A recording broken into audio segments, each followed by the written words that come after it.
The cold, damp air clung to me, a shroud that had settled deep into my bones the moment my beam found him. He lay there, a fragile, broken sculpture of skin and bone, sprawled near the dark wood of a grand piano. The pristine white keys, designed for the innocent dance of a child's fingers, were smeared with an impossible, sickening scarlet. A stark, violent contrast that screamed of desecration. His heart, the size of a giant's in the raw honesty of that letter, had clearly given out somewhere between his desperate escape and the cold, unyielding floor.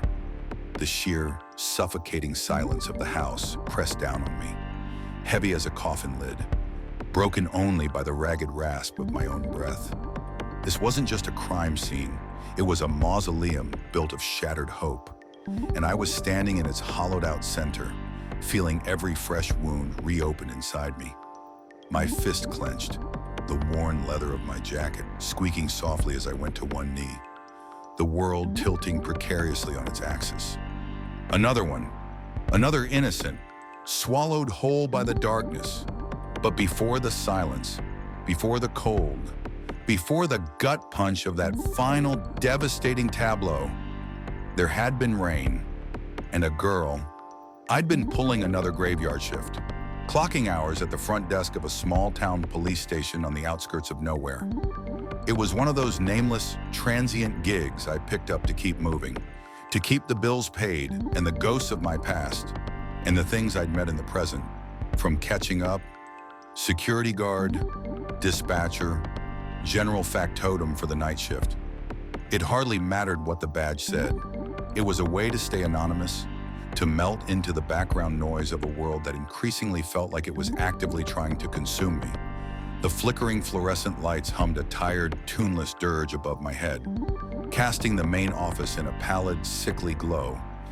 The air was thick with the scent of stale coffee, cheap disinfectant, and the lingering, metallic tang of forgotten ambition. My old analog wristwatch, a relic of a time before everything went sideways, sat heavy on my wrist, a constant, comforting weight, even though I rarely bothered to check the time anymore. What was the point? Time marched on, and so did the horrors. The night had been, predictably, more slow. Just me and Yana, the department's perpetually chipper morning person who'd somehow drawn the short straw for the evening shift. She was whistling some saccharine tune under her breath, probably dreaming of sunshine and kittens. Me? I was dreaming of nothing, just the deep, unfeeling void that seemed to follow me everywhere. I was half dozing, pretending to reorganize a stack of outdated wanted posters, when the double doors leading into the lobby shuddered open. A gust of wind, sharp and cold, blew in, carrying with it the smell of wet earth and desperation. My head snapped up, my senses, honed to a razor's edge by years of sheer, unadulterated terror, immediately on high alert. Even in that moment of relative peace, the primal instinct to scan for threats, for the subtle wrongness, was ingrained.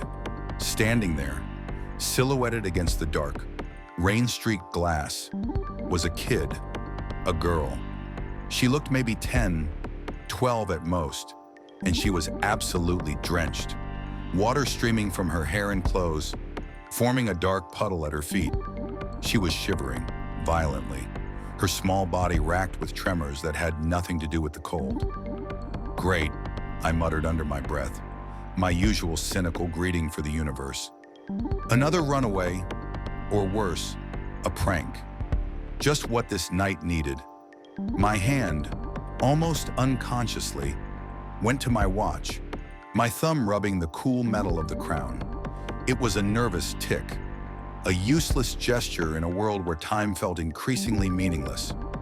But as she shuffled towards my counter, her movements stiff and jerky, I saw the cuts. They crisscrossed her exposed skin, her arms, her legs, even a faint line across her cheek, raw and angry against her pallid complexion. And then I saw the paper in her hand. It was folded, stained, and looked suspiciously dark in the dim light. Before she could even reach the counter, her legs gave out. She crumpled, a heap of wet clothes and bone-deep exhaustion, onto the linoleum floor. The slip of paper fluttered from her grasp, landing softly beside her outstretched hand. Yana was at her side in an instant, her easy compassion a stark contrast to my own weary resignation. "Oh, you poor thing," she cooed, her voice a warm balm. I was already moving, my initial cynicism giving way to that damn regrettable spark of responsibility that always got me into trouble. It was like a magnet, drawing me towards the epicenters of human suffering. A bitter, self-deprecating laugh bubbled in my throat. This was my fatal flaw, the one part of me that refused to be utterly consumed by the darkness, and I hated it. We rushed to her, Yana pulling her own bright pink cardigan off and wrapping it around the girl's shoulders, while I grabbed a spare jacket from the coat rack by the door. My own worn leather coat was already doing duty as a second skin. We guided her to the small, industrial-grade heating system we had in the office, the kind that smelled faintly of burning dust and ozone. Yana started rummaging through the first aid kit. I was useless with kids, always had been. They were too fragile, too innocent, too much like the part of myself I'd had to bury alive after Sycamore Grove, after the fire, after everything. While Yana bandaged the visible wounds, superficial cuts, deep bruises, I managed to track down a spare blanket and some dry, oversized clothes from the lost and found. We called the main precinct, letting them know we had a situation. It felt like an eternity, but it was probably only a few minutes before the girl was wrapped in the blanket, sipping a cup of lukewarm tea from a chipped mug. "Are you all right, kid?" I asked, my voice rougher than I intended, but softer than my usual gruffness. "What happened?" She remained silent, her eyes wide and hollow, fixed on the wisps of steam curling from the tea. They looked like they'd been cried dry, then cried some more. The sight twisted something cold and hard inside my chest. I'd seen that look before. Too many times. The look of someone who had seen things no one should ever see. Things that clawed at your sanity and left you a hollowed-out shell. It was the same look I sometimes caught in my own reflection. "You're safe now." "Okay?" Yana interjected, her hand gently resting on the girl's shoulder. "Everything is going to be fine. What's your name?" Yana was good at this. She was everything I wasn't anymore. Hopeful, kind, genuinely comforting. I envied her, even as I internally scoffed at such naivete. She hadn't seen what I'd seen. She hadn't walked through the skin carpet house, or found the man in the walls, or stared into the eyes of Ethan. Not yet, anyway. "Kay," the girl whispered, her voice a raw, thin thread. "Thank you, Kay," Yana replied, ever so gently. "Now, we need you to tell us how you got hurt and what exactly happened." Kay paused. She looked at Yana, then at me, her gaze lingering on my face for a moment, as if searching for something, a flicker of understanding perhaps. She didn't speak, didn't elaborate. Instead, she slowly, deliberately, extended her hand and offered the folded piece of paper to Yana. Then, as if the dam had finally broken, she began to cry, soft, racking sobs that shook her small frame.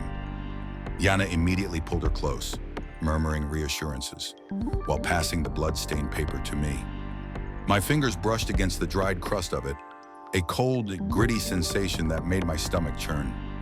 The smell was faint, but unmistakable. Iron, blood. This wasn't some kid's secret diary. This was something else entirely. A fresh wave of dread, cold and sharp, washed over me. My instincts, the ones that had kept me alive through encounters with phantom hitchhikers and mirror doppelgangers, screamed at me. This wasn't going to be good. This was going to be bad. I should just hand it off, let Yana deal with it, let the real cops handle it. But the paper, gritty with dried blood, felt impossibly heavy in my hand, an anchor dragging me deeper into a situation I knew I should avoid. This was the curse of my reluctant conscience. I unfolded it slowly, the paper crackling faintly, each movement magnified in the sudden, oppressive silence of the room, broken only by Kay's quiet sobs.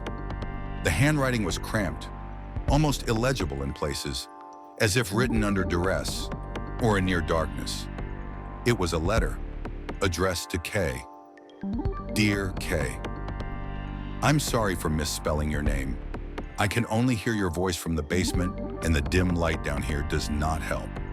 I managed to pick up your name from the conversations I have overheard. My gut tightened. Basement, dim light. This wasn't a note from a friend. This was a cry for help from a captive. The cynicism that was my usual shield began to crack, allowing a chill of genuine horror to seep in.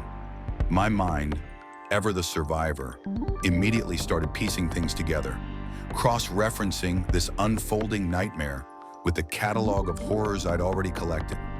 Hidden rooms, things in the walls, monsters wearing human skin. You don't know me, but I know you. Ever since you met him, ever since he started teaching you those piano lessons. Piano lessons. The image of a charming, outwardly normal individual, a pillar of the community perhaps, offering lessons. It was a classic setup. Ethan, the cannibal, had seemed charming too, a friendly face masking a monstrous appetite. And Olivia, with her pristine home and her collection of human skin, had fooled everyone. The idea that this him was a respected figure, someone integrated into society, made the bile rise in my throat. It was always the ones you least expected, the ones who smiled. You play beautifully, and you're a fast learner. It was nice to hear your music, a ray of light in my hopeless predicament. A ray of light. This kid, whoever he was, had been enduring unimaginable suffering, and this girl's music was his only comfort.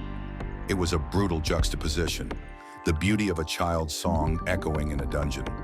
It brought a flash of the surreal, sickening heaven as a farm to mind, where beauty was just a facade for something terrible and incomprehensible. I soon found myself eagerly waiting for those Wednesdays to come around, just to hear your voice during the lessons. Wednesdays and a routine, a predator's routine. The careful, methodical cruelty of it made my skin crawl. This wasn't some impulsive act. This was planned, sustained. But I knew deep down you weren't safe with him around. He had plans for you, evil plans I can't even begin to describe. He knew. The boy had seen it, felt it, the predator's gaze, the insidious whisper of something truly vile. My hand twitched towards my watch again, a useless gesture to steady myself. I could feel the hairs rising on the back of my neck. He acts nice, but it's just a sinister facade for the real monster inside him. There it was, the charming mask, the monster within. My thoughts flew back to Mitch, or rather, the thing that had worn Mitch's face, that had hidden in the walls and twisted trust into something rotten. It was the same playbook, over and over again. Humanity was a thin veneer, easily peeled away to reveal something monstrous underneath. He feeds me scraps through a broken drainage pipe attached to the cemented wall, but he only sends food when he feels like it. I've degraded to only skin and bones. I don't know how long I have left to live.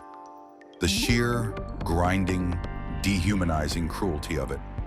A drainage pipe, cemented walls, the deliberate starvation. This wasn't just physical abuse. It was psychological torture, designed to break a spirit. It was the kind of cold, calculated evil that made my blood run cold. A familiar chill, like the Arctic blast that had accompanied the phantom hitchhiker.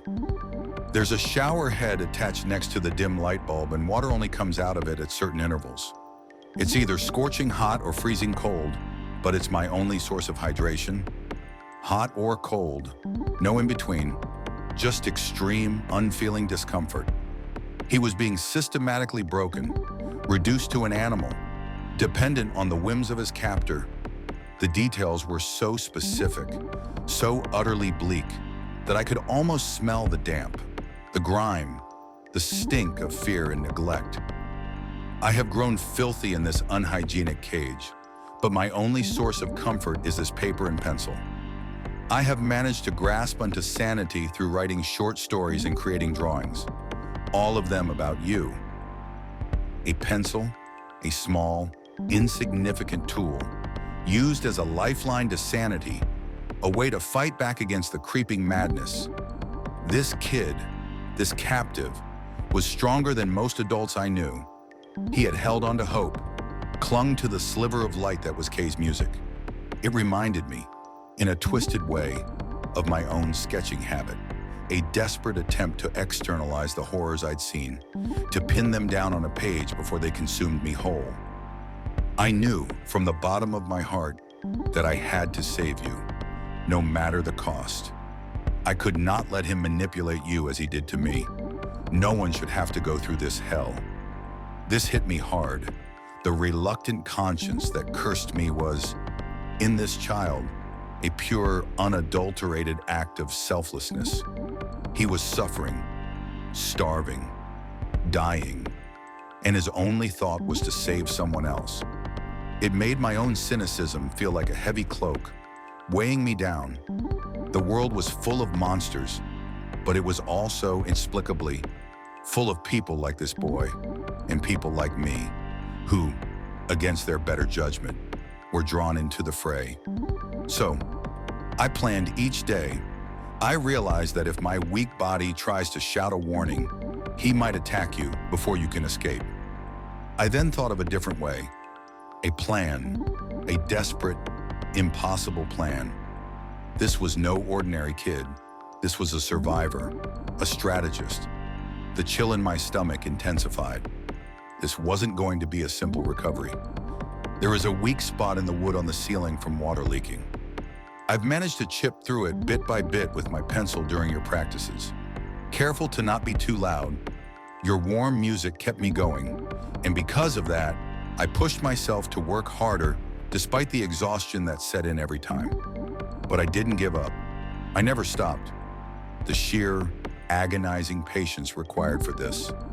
Chipping away at wood with a pencil, while a monster lurked nearby, and a child played music above. The image was horrifyingly vivid. He had been so close, so meticulously close. My mind conjured images of the house on Sycamore Grove, the sounds of my own childhood home burning, the feeling of being trapped, trying to escape. This boy's plight resonated with a deep, repressed terror within me. The hole I've created leads up to the first floor guest room, right under the bed. He'll never know about it until I've crawled through. I'm going to bring this letter to you when he takes a break in the middle of the lesson to use the bathroom. I know he always does. He knew the routine. He knew his captor. This wasn't just a captive. He was an observer, a student of his own tormentor. The planning, the precision, the sheer audacity of it was both heartbreaking and awe-inspiring. You might scream, but I will tell you to run, to never look back, to never stop. And she had run. She had kept going, despite the cuts, despite the rain, despite the terror. This letter was proof. It's been a while since I have seen the outside sun, but I remember the woods that surround this area. There are going to be thorns, rocks, and a sharp fence to get past. Though I am sure you will persevere and keep running, just don't pay attention to the pain, for after the hurt, there will be freedom. The woods, thorns, a fence. I pictured the landscape, the desolate, isolated stretches of land that usually harbored my own transient lodging. The very same places where I'd encountered things that defy the natural order. Places where the pig creature could lurk, or where a dead man's whisper could follow you through the snow. This was his world, and this child had navigated it, broken and terrified. Find the police. Tell them about this monster. Tell them to search for this cruel place. Most importantly, do this when you are safe. He believed in us. He believed in the system, even after suffering at the hands of a monster who clearly operated outside of it. I felt a familiar, bitter taste in my mouth. We were the police. We were supposed to be the ones who stopped this. But how many times had I seen the system fail? How many times had I seen monsters walk free, or worse, disappear without a trace? I believe in you. Anyway, tomorrow is the big day. I better stop here. I don't want him to find out what I've been up to. I wish I got to know you more, Kay. I think we would have been great friends. Sincerely from my heart, thank you for being the light in my darkness. I finished reading. The last words, simple and heartfelt, twisted the knife in my chest, a silent, unheard plea from a child who had given everything. I felt a stinging in my own eyes, a rare, unwelcome sensation. I wiped away a tear, rough with the back of my hand, before gently, reverently, placing the letter down on the counter. My gaze drifted up to Kay, still huddled against Yana, her sobs now quiet sniffles. Kay, I said, my voice surprisingly steady despite the tempest raging inside me. Can you describe the place? She did. Fragmented words, raw details, but enough. Enough to give us a lead. Enough to point us to the address that the main precinct was already trying to pull from her contact information. My mind was already racing, running through scenarios, contingencies. This was it. The reluctant conscience had won. I was in. Minutes later, Yana and I were on our way, following the flashing lights of several cruisers as they tore through the rain-swept darkness. We'd left Kay with a couple of other officers who had arrived from the main precinct. Her family already contacted, their frantic voices echoing through the station's quiet halls.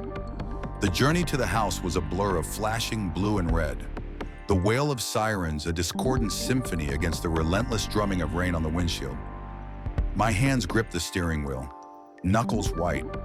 Every mile we covered felt like another step into a familiar abyss, another descent into the kind of localized, festering darkness I seemed doomed to stumble into. The road itself felt different now, more alive, more predatory, like the winding, snow-choked passes that harbored unspeakable things. The house sat isolated at the end of a long, unpaved driveway, a gaunt, skeletal silhouette against the bruised pre-dawn sky. It was old, weather-beaten, and screamed of neglect, a perfect stage for a private hell. Even from the car, I could feel the cold emanating from it, a deeper, more profound cold than the biting wind. It was the kind of cold that seeped into your soul, the kind of cold that comes from long-held suffering. Looks abandoned, Yana murmured, her voice tight, a rare tremor of fear in her usually steady tone. Maybe, I grunted, but I already knew better. Nothing was ever truly abandoned when I was involved. There was always a lingering scent, a residue of horror. My headlights, cutting through the rain and the gathering gloom, illuminated fresh tire tracks dug deep into the muddy earth, leading the way from the structure, not towards it. A fresh wave of cynical resignation washed over me. Of course, the monster had fled. They always did. The universe had a sick sense of humor, always letting the truly vile slip away. Just like the pig creature, just like the imposter Mitch, they vanished into the ether, leaving behind only devastation and a bitter, lingering question. Why? We ascended the porch steps, the wood groaning beneath our weight like an old man's tired bones. The door, a heavy, dark slab, was struck down with a single, practiced blow. The sound echoed, hollow and final, swallowed by the oppressive silence within. We fanned out, flashlights cutting through the inky blackness, painting fleeting patterns on dusty walls. My heavy maglite felt reassuringly solid in my hand, its beam a stark, defiant spear against the gloom. "Clear," someone called from the kitchen. "Living room clear," another voice echoed. I moved first, my steps cautious, deliberate. My eyes, even more than my flashlight, were scanning, searching for the anomaly, the wrongness. The air inside was heavy, stale, thick with the scent of old dust and something else. something metallic and faintly sweet that made the hair on my arms prickle. It was the smell of blood, undeniably, but older, lingering. My beam cut into what appeared to be the living room, and there it was, the piano, a dark, imposing presence in the center of the room, stark against the faded wallpaper. It looked too normal, too inviting, for a place that had housed such torment. That was the trick, wasn't it? To hide the horror in plain sight. My light drifted over the keys, and that's when I saw them. Dark red blotches, dried and crusted, stark against the ivory. Not all the keys, just some, the ones he had probably seen from below. My breath hitched. The world seemed to slow, to stretch. Each beat of my heart was an eternity. My attention, previously focused on the piano, dropped. My light, as if guided by an invisible hand, stumbled upon two bare feet, small, pale, motionless. The cold hit me then, a physical blow, a sudden, bone-deep chill that seized my lungs and stole my breath. It wasn't just the house's temperature, it was the cold of death, the chill of true horror. The phantom whisper of the boy's letter echoed in my mind. I don't know how long I have left to live. I stopped dead in my tracks, the air solidifying around me. My knees buckled. I dropped, ungracefully, onto the dusty floor, my fists clenching, the leather of my jacket protesting the sudden movement.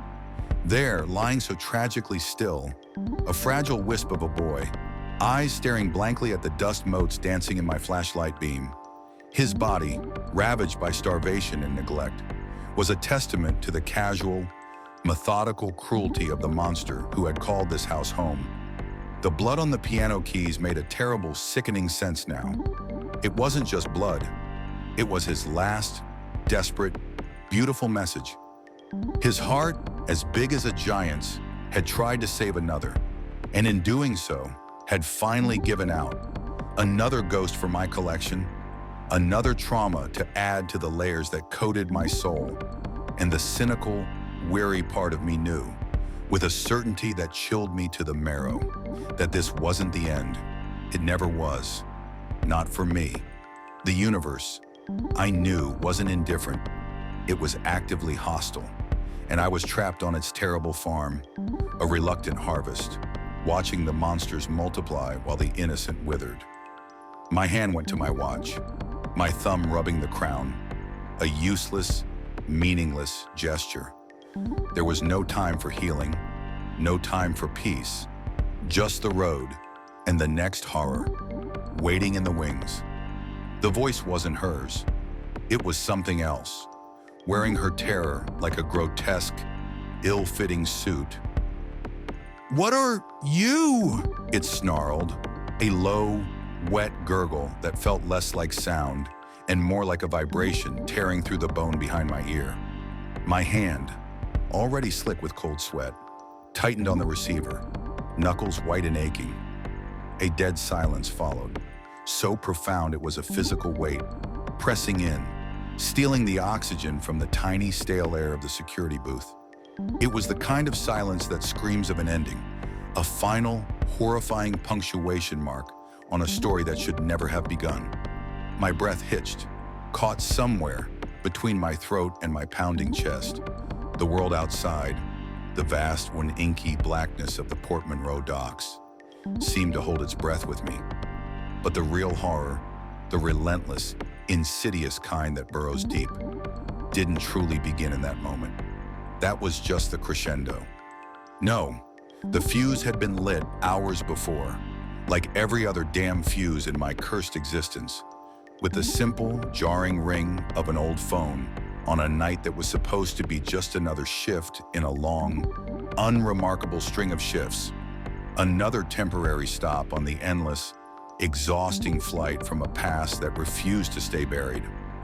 It was 11:43 p.m., and the world outside the Port Monroe Authority building was a vast, indifferent canvas of rain-streaked asphalt and the skeletal forms of cranes against a bruised, moonless sky. My current gig, night watchman, or more accurately, glorified alarm babysitter for a port that rarely saw anything more exciting than a rusty container ship, was exactly the kind of dead-end, low-contact job I gravitated towards. It paid the bills, barely, and kept me anonymous, which was the real currency I traded in these days. My office was less an office and more a glorified broom closet, tucked away in a forgotten corner of the main building. A single grimy window looked out onto the empty loading docks, the air thick with the metallic tang of salt and diesel, a permanent chill clinging to everything. The kind of place where the silence wasn't peaceful, but watchful, like the building itself was holding its breath. I ran a hand over the worn leather of my jacket, the familiar scritch of the material a small, anchoring comfort. It was the only constant in a life that felt like a perpetually shifting landscape of transient jobs and cheap motels. I'd been tracing the hairline crack on the ancient, laminate desk with a fingernail, lost in the monotonous hum of the ancient server rack in the corner. When the phone shrieked, it wasn't the main line, the one that rang maybe twice a week for a delivery inquiry. This was the old, dedicated emergency line, a direct connection to, well, to nowhere as far as I knew. It hadn't rung once in the 3 months I'd been here. My gut clenched instantly. Normalcy was a dangerous illusion, and a ringing phone in a forgotten corner of the world at this hour was anything but. Every instinct honed by years of running, of stumbling into the wrong place at the wrong time, screamed at me to let it ring, to ignore it, walk away, let the silence claim it. But then that damned, persistent ache in my chest, that reluctant conscience began to gnaw. It was the same stupid impulse that had pulled me into the orbit of people like Ethan or Olivia, or, God help me, had made me listen too long to the things that crawled in the walls. It was my fatal flaw, the one thing I couldn't seem to excise, no matter how much horror it led me to. I picked up the receiver, the plastic warm and greasy beneath my fingers. "Port Authority," I said, my voice rougher than I intended, a question rather than a statement. The line hissed back, a static-laced breath that felt colder than the November air outside. For a long, unnerving moment, that was all there was, the white noise, like the ocean roaring through a broken shell. My fingers instinctively went to my old analog wristwatch, fiddling with the crown, the tick-tick-tick, a tiny rhythmic anchor against the rising tide of unease. It wasn't about the time, never was, just a small, mechanical certainty in a world that consistently pulled the rug out from under my feet. Then, a whisper, faint, tremulous, barely cutting through the distortion. "Someone's in my house," a child's voice. My stomach dropped like a stone. This wasn't a prank. The fear in that whisper was too raw, too pure. It dragged me back instantly to the memory of other screams, other pleas, the kind that burrowed into your brain and laid eggs there, hatching nightmares. It was the sound of true, unadulterated terror, the kind that resonated with every fractured piece of my own past. The phantom chill of a sycamore tree's shadow, the scent of burning wood, and something far worse, something utterly wrong, flashed through my mind, a fleeting, unwelcome guest. "Hello? Can you hear me?" I forced my voice to a calm, steady tone, the one I used to use when dealing with agitated truckers, though my heart was hammering against my ribs like a trapped bird. "What's your name?" "Kid." A pause filled with the crackle and pop of the line. "Amber," she whispered.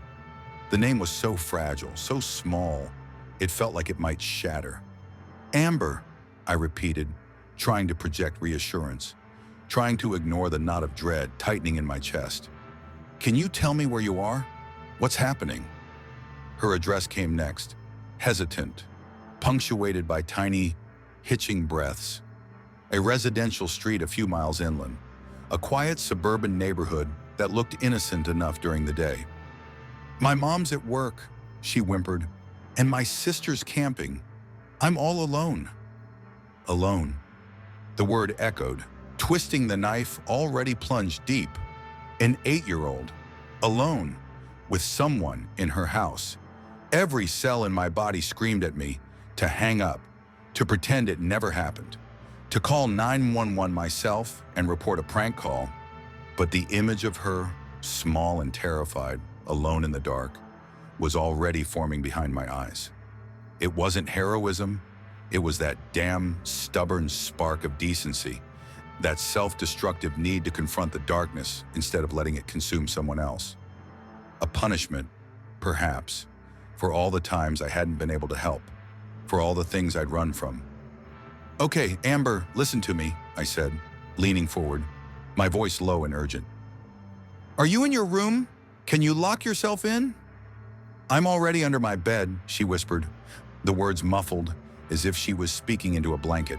Under the bed, a child's fortress. But my mind, already hypervigilant, saw the flaws in that defense, the shadows that coiled there, the exposed angles. Safety was an illusion. I knew that. It was just a matter of time before the real world, the world of teeth and darkness, broke through. "Good, stay quiet. Very quiet. Do you have anything with you?" I asked. A ridiculous question, but I was grasping at straws, desperate to give her some small sense of agency. A faint rustling, then a muffled thud. "My rabbit, a pink one. Dad said it keeps me safe." My throat tightened. A pink rabbit. God. He was right, I said, the lie tasting like ash. What kind of monster would a rabbit protect you from? But even as the thought formed, another, colder one surfaced. There were things in this world that no rabbit, no lock, no parent could protect you from. Things I'd learned about in the worst possible ways. Then it came, a sound that tore through the static, through the flimsy fabric of the quiet night, and lodged itself directly in my brain. A grinding, wet laughter, not human, never human. It was like metal scraping on bone, like something tearing through sodden flesh. My breath caught in my throat, a cold, clammy sweat breaking out on my forehead.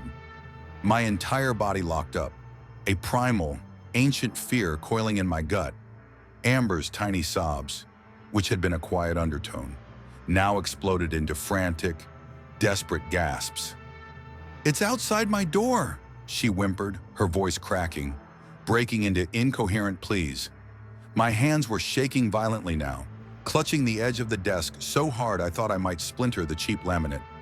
"Stay quiet, Amber," I croaked, trying to steady my voice. "The police are... they're almost there."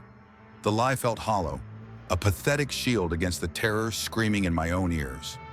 I didn't even know if I could get 911 to believe me.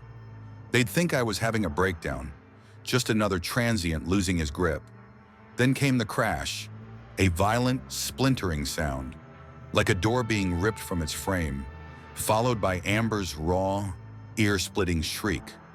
"What are you?" she screamed, her voice already hoarse with terror.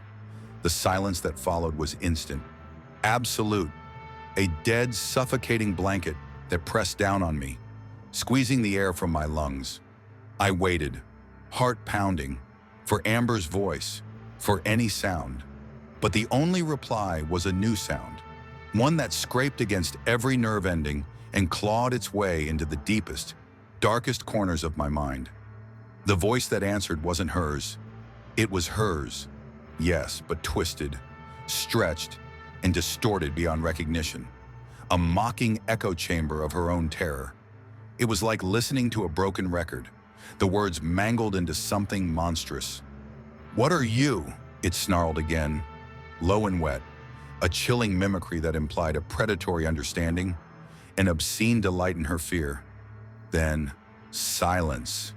Utter, complete, and terrifying silence.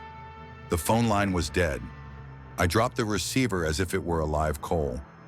It clattered against the desk, the plastic still humming faintly with the echo of that voice. My hands trembled so violently I had to grip the edge of the desk to keep from falling. My mind raced, trying to process, to rationalize. But there was no rationalizing that sound. That voice, it wasn't human. It wasn't a home invasion. It was something else. Something hungry. I scrambled for my phone, fingers fumbling over the worn buttons, dialing 911. "This is Leo Vance," I stammered, my voice barely recognizable. "I just got a call on the Port Authority emergency line. A child. Amber. She said someone was in her house. An intruder. The address is..." The dispatcher on the other end cut me off, her voice flat, practiced. "Sir, are you reporting a prank call? This isn't a 911 line. If you have an emergency, please use your primary phone." "It wasn't a prank," I roared, the fear twisting into a desperate anger. "There was a child. I heard a sound. She screamed." She was terrified. "Sir, calm down," she said, her tone irritatingly placating. "We have no active calls from that address. Are you sure you weren't dreaming? Or perhaps had a faulty line?" They didn't believe me. Of course, they didn't. They never do. It was the same old song and dance, the same dismissive skepticism I'd encountered after every single impossible horror I'd stumbled into. The world preferred its monsters in movies, its nightmares confined to the dark edges of sleep. I slammed the phone down. There was no point. No one was coming. No one could come. Whatever had been in Amber's house wasn't something patrol cars and flashlights could handle. I knew that with a bone-deep certainty, a knowledge forged in other dark places, in encounters with things that defied all logic and reason, things that lurked in walls or behind pretty faces, or in the very air itself. I paced the small booth, a caged animal, the smell of dust and fear thick in the air. The address Amber had given me burned in my mind. I knew I should stay put, knew I should just ride out the shift, collect my meager pay, and vanish by morning. But that damn conscience, a splinter under my skin that never truly healed, wouldn't let me. I had to know, even if it was just to confirm the horror, to prove I hadn't lost my mind completely. The drive was a blur, the old pickup rattling over the damp asphalt, the rain a constant, drumming presence on the windshield. The street Amber had named was quiet, residential, lined with neat, unassuming houses. Her house stood out, not because of anything obvious, but because of the oppressive silence emanating from it. No lights on, no sound, just an unnatural stillness. I killed the engine, the sudden quiet of the truck deafening. The air outside felt heavy, humid, even in the cool night. A metallic tang, like old blood and ozone, pricked at my nostrils. My maglite felt heavy and cold in my hand as I stepped out, my boots crunching on the wet gravel driveway. Every instinct screamed to turn back, to drive until the gas tank was empty. But I pressed on, drawn by an invisible thread of dread. This felt different, more personal somehow than the random horrors I usually encountered. This felt like a beacon, drawing me in, as if I were intrinsically linked to the suffering. The front door was ajar, splintered wood clinging precariously to the jamb. A dark stain bloomed on the carpet just inside, a viscous, sickly sweet scent hanging in the air, reminiscent of decay and something else, something chemical, like formaldehyde mixed with scorched sugar. The faint scent of charred wood lingered too. Though there was no sign of fire, it was the specific smell of a place where violence had erupted, a horror so profound it had left an olfactory scar. My stomach churned. I stepped inside, my flashlight beam cutting a shaky swathe through the inky blackness. The living room was untouched, but as I moved further, a sense of mounting dread choked me. The hallway was narrower than it should have been, the air colder, denser. The temperature plummeted with each step, the cold seeping into my bones, a familiar chill that always heralded the truly awful things. It was the same kind of bone-deep cold that had permeated that abandoned house where the walls whispered, or that desolate stretch of highway where the hitchhiker had waited. Amber's room was at the end of the hall. The door hung off its hinges, a gaping, ragged maw in the wall. My flashlight beam danced across the interior, revealing a scene of utter, senseless destruction. Claw marks, impossibly deep, gouged into the plaster walls, trailing across the ceiling like a spider's web of violence. Splinters of wood were scattered like confetti, shards of a shattered existence. The bed was overturned, its sheets ripped to shreds, stained with a dark, glistening crimson that could only be blood. It was a massacre, a silent, terrible testament to something that defied the laws of physics and biology. And in the center of the carnage, a small, pink form, it was the rabbit, Amber's pink rabbit. It lay there, soaked through with the same dark, wet crimson, its once soft, plush fur matted and stiff, grotesque. Its plastic eyes, fixed in a vacant stare, seemed to hold all the horror of that moment. I stared at it, frozen, bile rising in my throat. No sign of Amber, only this unspeakable, visceral evidence of something that had taken her. My breath hitched. This was worse than I could have imagined. This was a nightmare made real, a physical manifestation of the grinding, wet laughter I'd heard through the phone. I backed out slowly, carefully, my eyes never leaving the rabbit. The sheer wrongness of the scene, the palpable malevolence in the air, settled over me like a shroud. I couldn't breathe. I couldn't think. I just had to get out. I stumbled back to my truck, my limbs heavy, uncooperative. The moment I started the engine, the feeling of being watched, of being hunted, intensified. I knew with grim certainty that this wasn't over, that whatever had happened in that house, whatever had taken Amber, had somehow marked me too. My reluctant conscience, my stupid need to listen, had dragged me deeper into the abyss. Again, I quit the Port Authority that night, didn't even bother collecting my last paycheck, just drove and drove.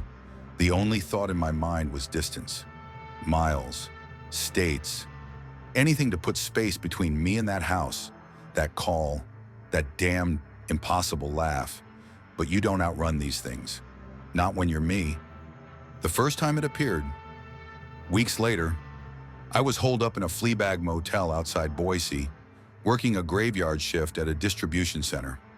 I'd walked into my room, flicked on the single, dim lamp, and there it was, on the faded, patterned carpet, right in the middle of the room, the pink rabbit, soaked in crimson, its fur matted and stiff, just as I'd seen it in the shattered bedroom. My heart seized in my chest. I backed away slowly, my breath catching. It wasn't possible. I'd seen it at the house, hours from here. I hadn't touched it. It was impossible. But there it was, an undeniable, gruesome testament. I threw up in the sink, the meager contents of my stomach burning my throat. I wrapped it in a plastic bag, walked to the nearest dumpster, and dropped it in, trying to tell myself it was a hallucination, a trick of a mind unraveling under the accumulated weight of too many horrors. The guilt gnawed at me. You didn't save me. Her whisper, faint and accusing, seemed to echo in the damp night air. It wasn't guilt. The rabbit reappeared, on the passenger seat of my truck, nestled among my go bag, on the doorstep of a rented room in Montana, on the dusty dashboard, its vacant eyes staring at me as I drove. Each time, its appearance was accompanied by subtle shifts in the air, sudden, inexplicable cold spots that raised goosebumps on my arms even in summer. And the whispers, always the whispers. Amber's voice, faint and trembling, pleading. Then, the laughter, that grinding, wet sound, like metal tearing flesh, distorting her innocent voice into something vile and mocking. I tried to tell myself it was my mind, finally breaking. Years of seeing things others didn't, of surviving what should have killed me, of running from a past that refused to be forgotten. Sycamore Grove, that damn farm, the things in the walls. It was all catching up to me, but the rabbit was real. It was tangible. and it always smelled faintly of decay and something sickly sweet. I moved again, to California, then Arizona, always west, always south, chasing the sun, hoping to outrun the shadows. But the rabbit was a tireless hunter. It would be waiting for me, a silent, crimson-stained sentinel, wherever I stopped, and the laughter, that guttural, wet sound, would begin, soft at first, almost playful, then growing, swelling, until it filled the empty spaces of whatever temporary lodging I found myself in. Sometimes, in the dead of night, I wake to a soft, insistent tapping on the window, and then her whisper, clear as a bell, cutting through the thin veil of sleep. "Why didn't you save me?" It's not a question, it's an accusation, a promise. Whatever is haunting me, whatever took Amber, isn't finished. It's patient, calculating. It waits, and I know, with the cold certainty of a man who's seen too much, that it will come for me eventually. It's just a matter of time before the tapping turns into the splintering crash, before the whisper becomes the snarl. My only hope is that when it finally takes me, it's quick, and that it doesn't follow me wherever it is I'm supposed to go next. Because if the universe is just another farm, and death no escape, then even that hope is a cruel joke. Total character count, 9,148. The metallic tang of my own blood on my finger, a single drop swirled into the steaming hot chocolate, was a betrayal I'd orchestrated myself. I watched, utterly transfixed, as Ben, the kid I'd nearly died for just hours ago, lifted the mug, his eyes, those familiar green eyes, now alight with a hunger that churned my stomach into a knot of Arctic dread. The monster was gone, or so I thought. But some curses, I was learning, weren't banished. They simply changed hands. But before the quiet horror of that morning, there had been the screaming, the blood, and the cold snap of realization that not all monsters wear fangs, and some wear the faces of those you'd tried to save. My journey to the hollowed-out heart of that house in the woods had begun weeks earlier, drawn in by the usual promise of anonymity and the gnawing pull of a bad feeling I should have learned to ignore by now. I found the listing for the caretaker job online. Remote property, garden maintenance, occasional chores. Sounded like my kind of gig. Minimal human interaction, a decent wage, and enough distance from anywhere I'd ever been to make me feel invisible for a while. The place was nestled deep in a valley, shrouded by ancient, skeletal trees that looked like they were constantly reaching for the perpetually overcast sky. The house itself was a sprawling, Victorian monstrosity, all gables and dark windows, like something a child would draw after a particularly bad nightmare. It had that heavy, oppressive silence about it, the kind that hums with unspoken things, familiar to anyone who'd ever stumbled into a place where the veil between worlds felt thinner than usual. I checked the old analog watch on my wrist, a nervous tick. 3 p.m. Still daylight. Good. Darkness tended to be when the truly interesting phenomena decided to clock in. My first week was mostly uneventful. A string of quiet mornings spent pruning overgrown roses and clearing fallen leaves. The owner, a thin woman named Carrie with an unsettlingly blank expression and eyes that rarely met mine, was usually holed up in what she called her changing room upstairs. Her son, Ben, a bright-eyed kid with a shock of blonde hair, seemed to exist solely on hot chocolate and vague, unsettling statements about a monster in the house. He was the first crack in the facade, the first sign that this wasn't just another temporary stop on the road to nowhere. I'd seen kids like him before, seen the way fear could etch itself into their young faces. It always pricked at that reluctant conscience of mine, a tiny, annoying needle in the vast, cynical landscape of my soul. I was supposed to be a ghost, passing through, leaving no trace. Yet there I was, already noticing too much. It was a frosty October morning when I found Albert's remains, half buried in the woodland just beyond the overgrown vegetable patch. Albert, if you could call him that, was a chicken, or what was left of one. His mangled body was a pulpy mess, feathers scattered like morbid confetti. The third time that month, foxes. Carrie had insisted via a note taped to the fridge, but my gut, that old, unreliable compass, gave a shudder. That chicken coop cost more than my battered pickup. A Fort Knox for poultry? Houdini himself couldn't have breached it. This wasn't some wild animal's opportunistic kill. This was something else. Something wrong. Albert Eggstein is dead, I announced to Carrie and Ben at breakfast, the words feeling ridiculous even as they left my lips. Carrie, her back to me, stirring something in a mug, merely grunted. Foxes must have got in again. Her voice was flat, devoid of any genuine concern. Ben, slumped at the far end of the table, suddenly piped up, "It's the monster. I saw it outside my room the night Hen Solo disappeared. Remember, Dad?" He looked at me, his eyes wide and earnest, clinging to my presence as if I were a lighthouse in a gathering storm. My heart twisted. I wasn't anyone's dad, and I sure as hell wasn't anyone's hero. "There's no such thing as monsters, sweetie," Carrie said, setting a steaming cup of hot chocolate in front of him. She shot me a cutting glance, a silent reprimand for engaging the kids' fantasies. "Animals live in forests. Some of them eat chickens. Mystery solved." Carrie's dismissiveness was a red flag the size of Texas. It reminded me of the way people dismissed the impossible back in that town where I saw Ethan's true nature, how they preferred the comfortable lie to the monstrous truth. I kept my mouth shut, not wanting to kick off a fight that wasn't mine to begin with. Besides, my job was to observe, not to intervene. Yet, Ben's innocent comment, his insistence on a monster, gnawed at me. I noticed the way he downed the new hot chocolate in 2 gulps, a habit that seemed to accelerate daily. It wasn't normal. Nothing in this house was.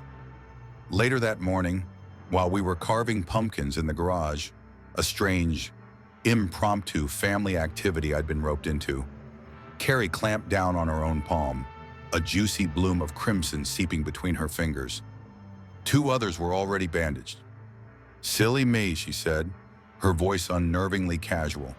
I'd seen enough blood in my life to know a superficial cut from something deeper, something that suggested a real struggle. My attempts to inspect the damage were brushed aside with surprising force. "It's fine. I just nicked myself. I'll go get a bandage." When I persisted, her voice hardened, a faint hiss in it. "It's fine. Phil, I just nicked myself. I'll go get a bandage." The repetition, the subtle change in tone, was chilling.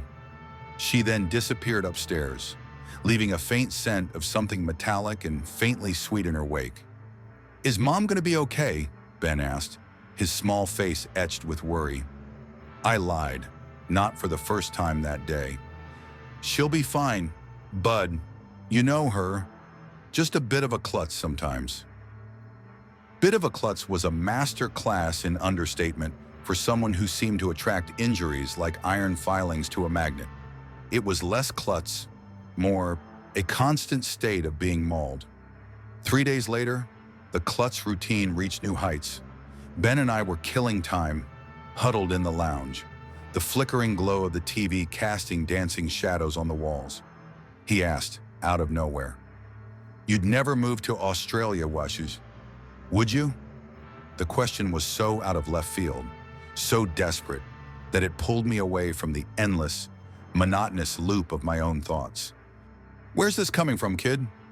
He explained about a friend whose parents had split, the dad now selling surfboards on a beach thousands of miles away. His anxious expression, the way he shivered even in the warm room, told me he wasn't just talking about Gary's parents. He was talking about his own. Their marriage was a compost heap, rotting from the inside. I offered a platitude, something about never leaving him. It was a lie, of course. I left everyone eventually. But the look in his eyes, the terror of abandonment, made me feel a flicker of that unwanted responsibility again.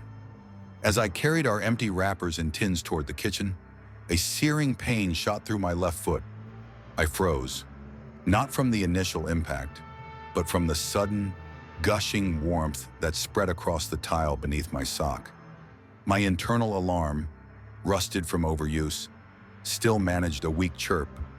I didn't feel the needle enter, only the hot, sticky puddle growing. I bit down on a scream, a primal animal sound that would have terrified Ben. Hopping on one foot, leaving a trail of dark red splashes, I made it to the bathroom. Carrie appeared, her face still blank, almost incurious.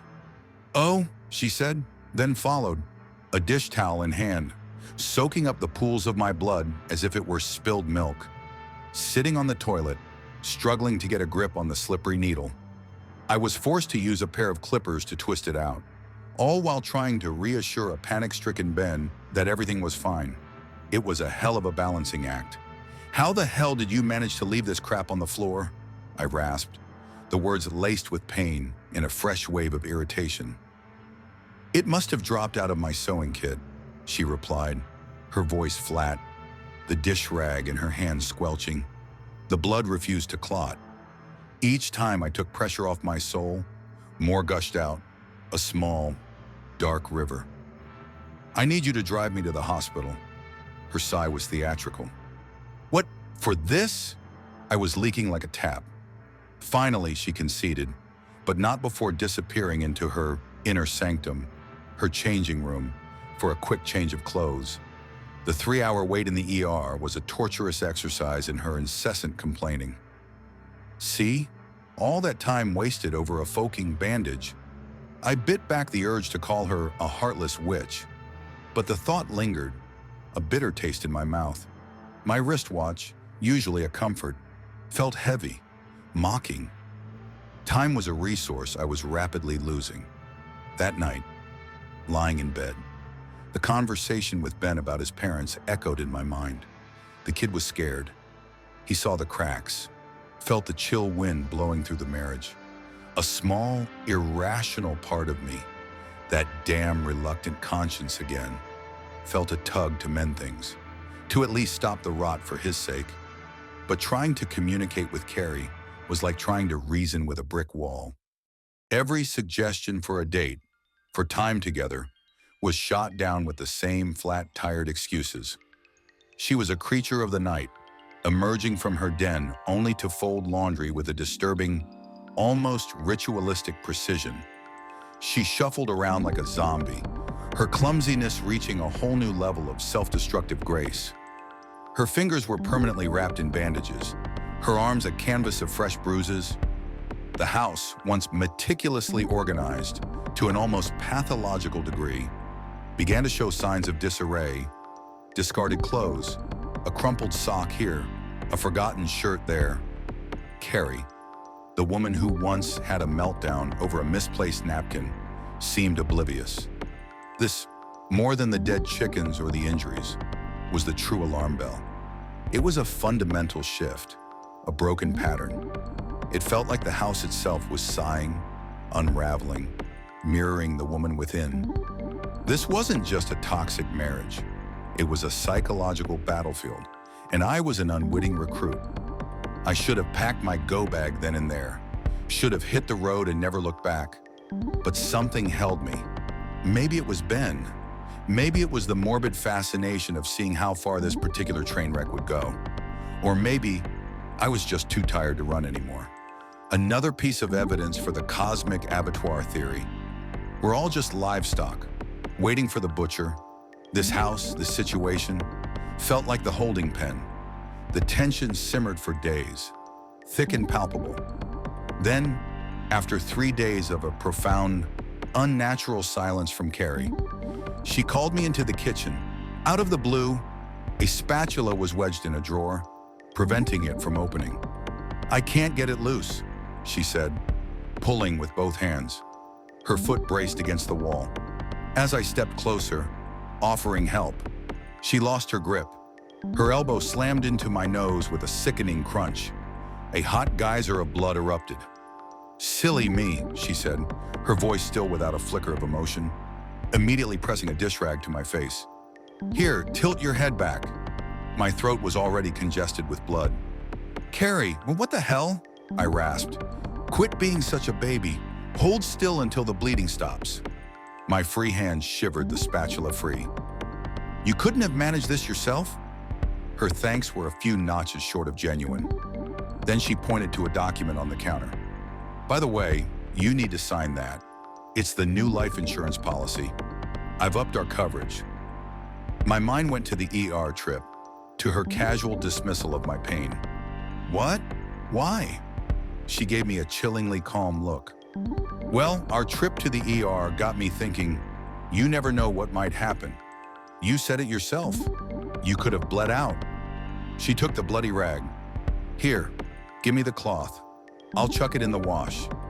Her words were innocuous, but the undercurrent was dark, a suggestion of malevolence. It was like that charming facade Ethan wore, before I knew what he really savored. This house had that same veneer, a thin skin stretched over something rotten, like Olivia's polished living room, hiding the true nature of her decor. That became my checkout point. This wasn't just a bad marriage. This was something far more sinister. There were zero indicators our relationship might ever bloom again, even if I was just a hired hand. My gut told me the two of us would trudge along, quietly draining the life from one another, until something far worse happened. What I couldn't have known was how huge a red flag those unfolded clothes were, and just how much danger we were truly in. It happened on a Saturday. Ben and I had spent hours in the garden, harvesting potatoes and tomatoes, the only healthy us growing thing in this entire twisted ecosystem. It was honest work, and for a few hours, I almost forgot the low thrum of dread that had become my constant companion. At sundown, too sweaty and exhausted to tidy the tools away, we left them in the wheelbarrow. After some TV, I ushered Ben upstairs. As I read him a bedtime story, a familiar wobble appeared in his lower lip. It had been weeks since his last nightmare about the monster. Everything okay, bud? He avoided my gaze. I cupped his chin, steering his head up. Hey, you know you can tell me anything, right? Those teary eyes finally met mine. Well, I was wondering, you're not gonna walk out on me and Mom, are you? I closed the book. This wasn't just a kid worried about divorce. This was deeper. I'm not gonna lie, bud. Your mother and I are going through a rough patch, but whatever else happens, I promise I'll always be there for you. He pressed. You wouldn't disappear without telling me? My blood ran cold. Of course not. Why would you think that? He swallowed hard. Because Mom said you would? I stared at him, dumbfounded. Marital decay, even supernatural marital decay. I could stomach hell. I'd even accept 50% of the blame for not just leaving this whole damn nightmare behind me. But what gave that woman the right to poison my relationship with her own son? To twist his mind with that kind of calculated cruelty? The rage, cold and sharp, ripped through me. I pushed to my feet, my worn leather jacket feeling suddenly inadequate against the chill that had settled in my bones. I stormed towards the changing room, the flimsy door at the top of the stairs that led to Carrie's private lair. Just when you think you've seen the worst, that the danger is always outside, trying to break in, you find it's already built a nest in the goddamn walls, or it's wearing someone else's face, like Mitch. My fist pounded on the door, so furiously the hinges almost splintered. A hysterical Ben tugged at my arm, begging me to forget what he'd said, probably figuring he'd as good as filed the divorce papers. I didn't tell him to leave. Part of me, the selfish part that survived, wanted him here as a witness. When the door finally shivered open, a narrow sliver of darkness, Carrie's head poked through. Her eyes were wide, but not with fear, not with surprise. There was something else there, something like calculation. I'm busy. We'll discuss this later, she said, her word delivered like law. Rage bubbled up, a hot, acrid taste in the back of my throat. Again with the dismissal. How long could one man live like a eunuch, a shadow in someone else's nightmare?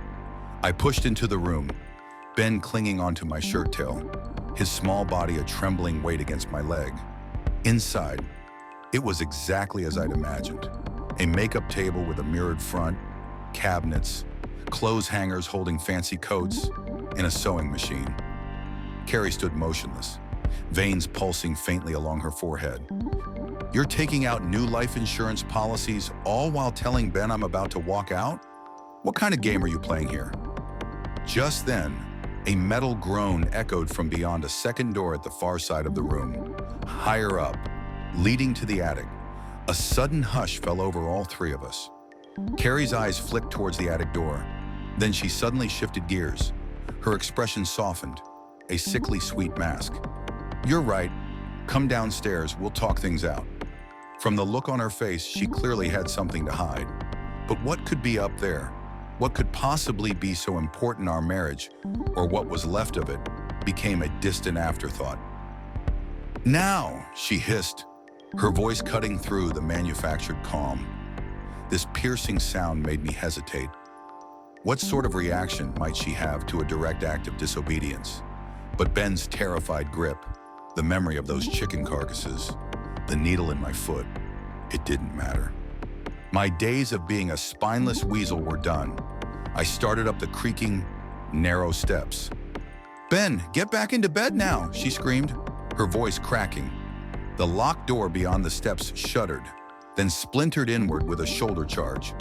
Behind me, Carrie faked the world's most unconvincing panic attack, insisting she needed a doctor immediately. I ignored her. Inside the darkened space, a cord dangled beside my skull. I pulled it, and a weak, naked bulb blinked on, illuminating a controlled, meticulously organized mess. Stacked boxes, clothes racks, rickety furniture. It was a mausoleum of forgotten things, the air stale and sickeningly warm. My better half stepped in front of me, her panic attack miraculously cured.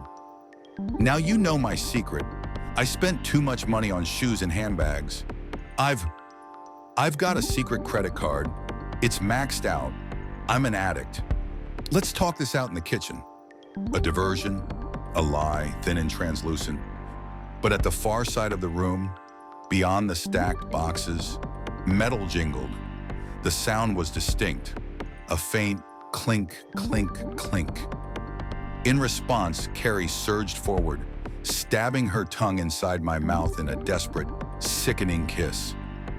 Come to bed, she whispered, her voice husky, a strange, hungry note in it. I held her shoulders and used them to steer her aside, my skin crawling. Through a narrow gap in the piled boxes, a pair of eyes hovered, regarding us from the shadow of the corner. 2 circles of faint green light. I pushed away a tower of cardboard, sending boxes tumbling, and then froze. My breath hitched. Before me lay some kind of torture hostage. A thin, pale figure, barely visible in the gloom, wore a metal collar attached to the wall by a heavy chain. For a moment, my mind struggled to process it. Had my wife been keeping an anorexic sex slave? Relief, morbid and twisted, welled up. At least our love life had welled, ready to channel months of pent-up terror and frustration into the ass-kicking of a lifetime. I stepped forward, but as I did, Carrie threw herself in my way, lacing her hand with mine. I didn't want any of this. Nick, he manipulated me. I had no choice. Nick. So this bastard had a name. Carrie, I said, still in a state of complete shock. This is... As I took a second, harder look at the intruder, my voice died away. Those eyes glowed with an eerie, predatory light, like a cat's in the dark. The faint green circles were set in the outline of a skull, marked by liver spots that seemed to pulse. Beneath pale, translucent skin, vertebrae, cartilage, and muscle fibers shone through, connected by a network of blue and black veins. I didn't think anything so frail could possibly live, yet the concave chest went up and down in little, shallow heaves, the chain rattling a dry rhythm. This was no human. This was something that looked like it had been scraped from the underside of a rock.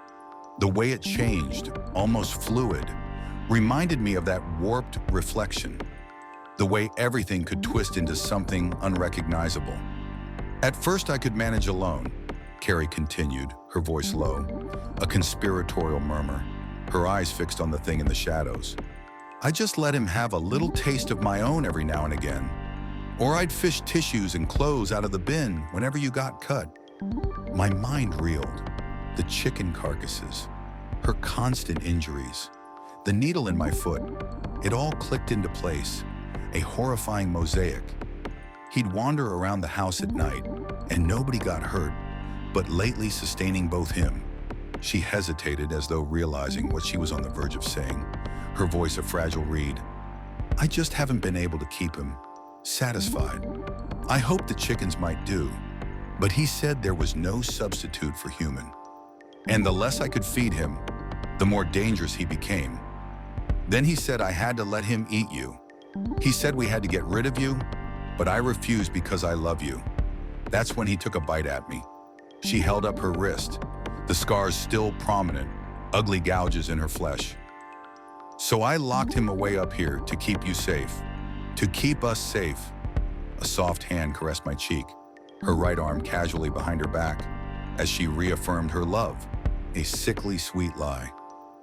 Come downstairs, I'll explain everything. This pathetic act didn't fool me. My senses, honed by years of running from things that defied explanation, screamed danger. I'd seen this kind of calculated deception before. My hand shot out, catching Carrie's wrist in midair. The knitting needle, thick and sharp, halted mere inches above my left temple. Her eyes went wide with genuine fear now, a flicker of raw, animal terror that finally broke through the mask. We stood there, my fingers sinking deeper into her flesh. She released the weapon, which clattered onto the floor. When she tried to wriggle free, I let go.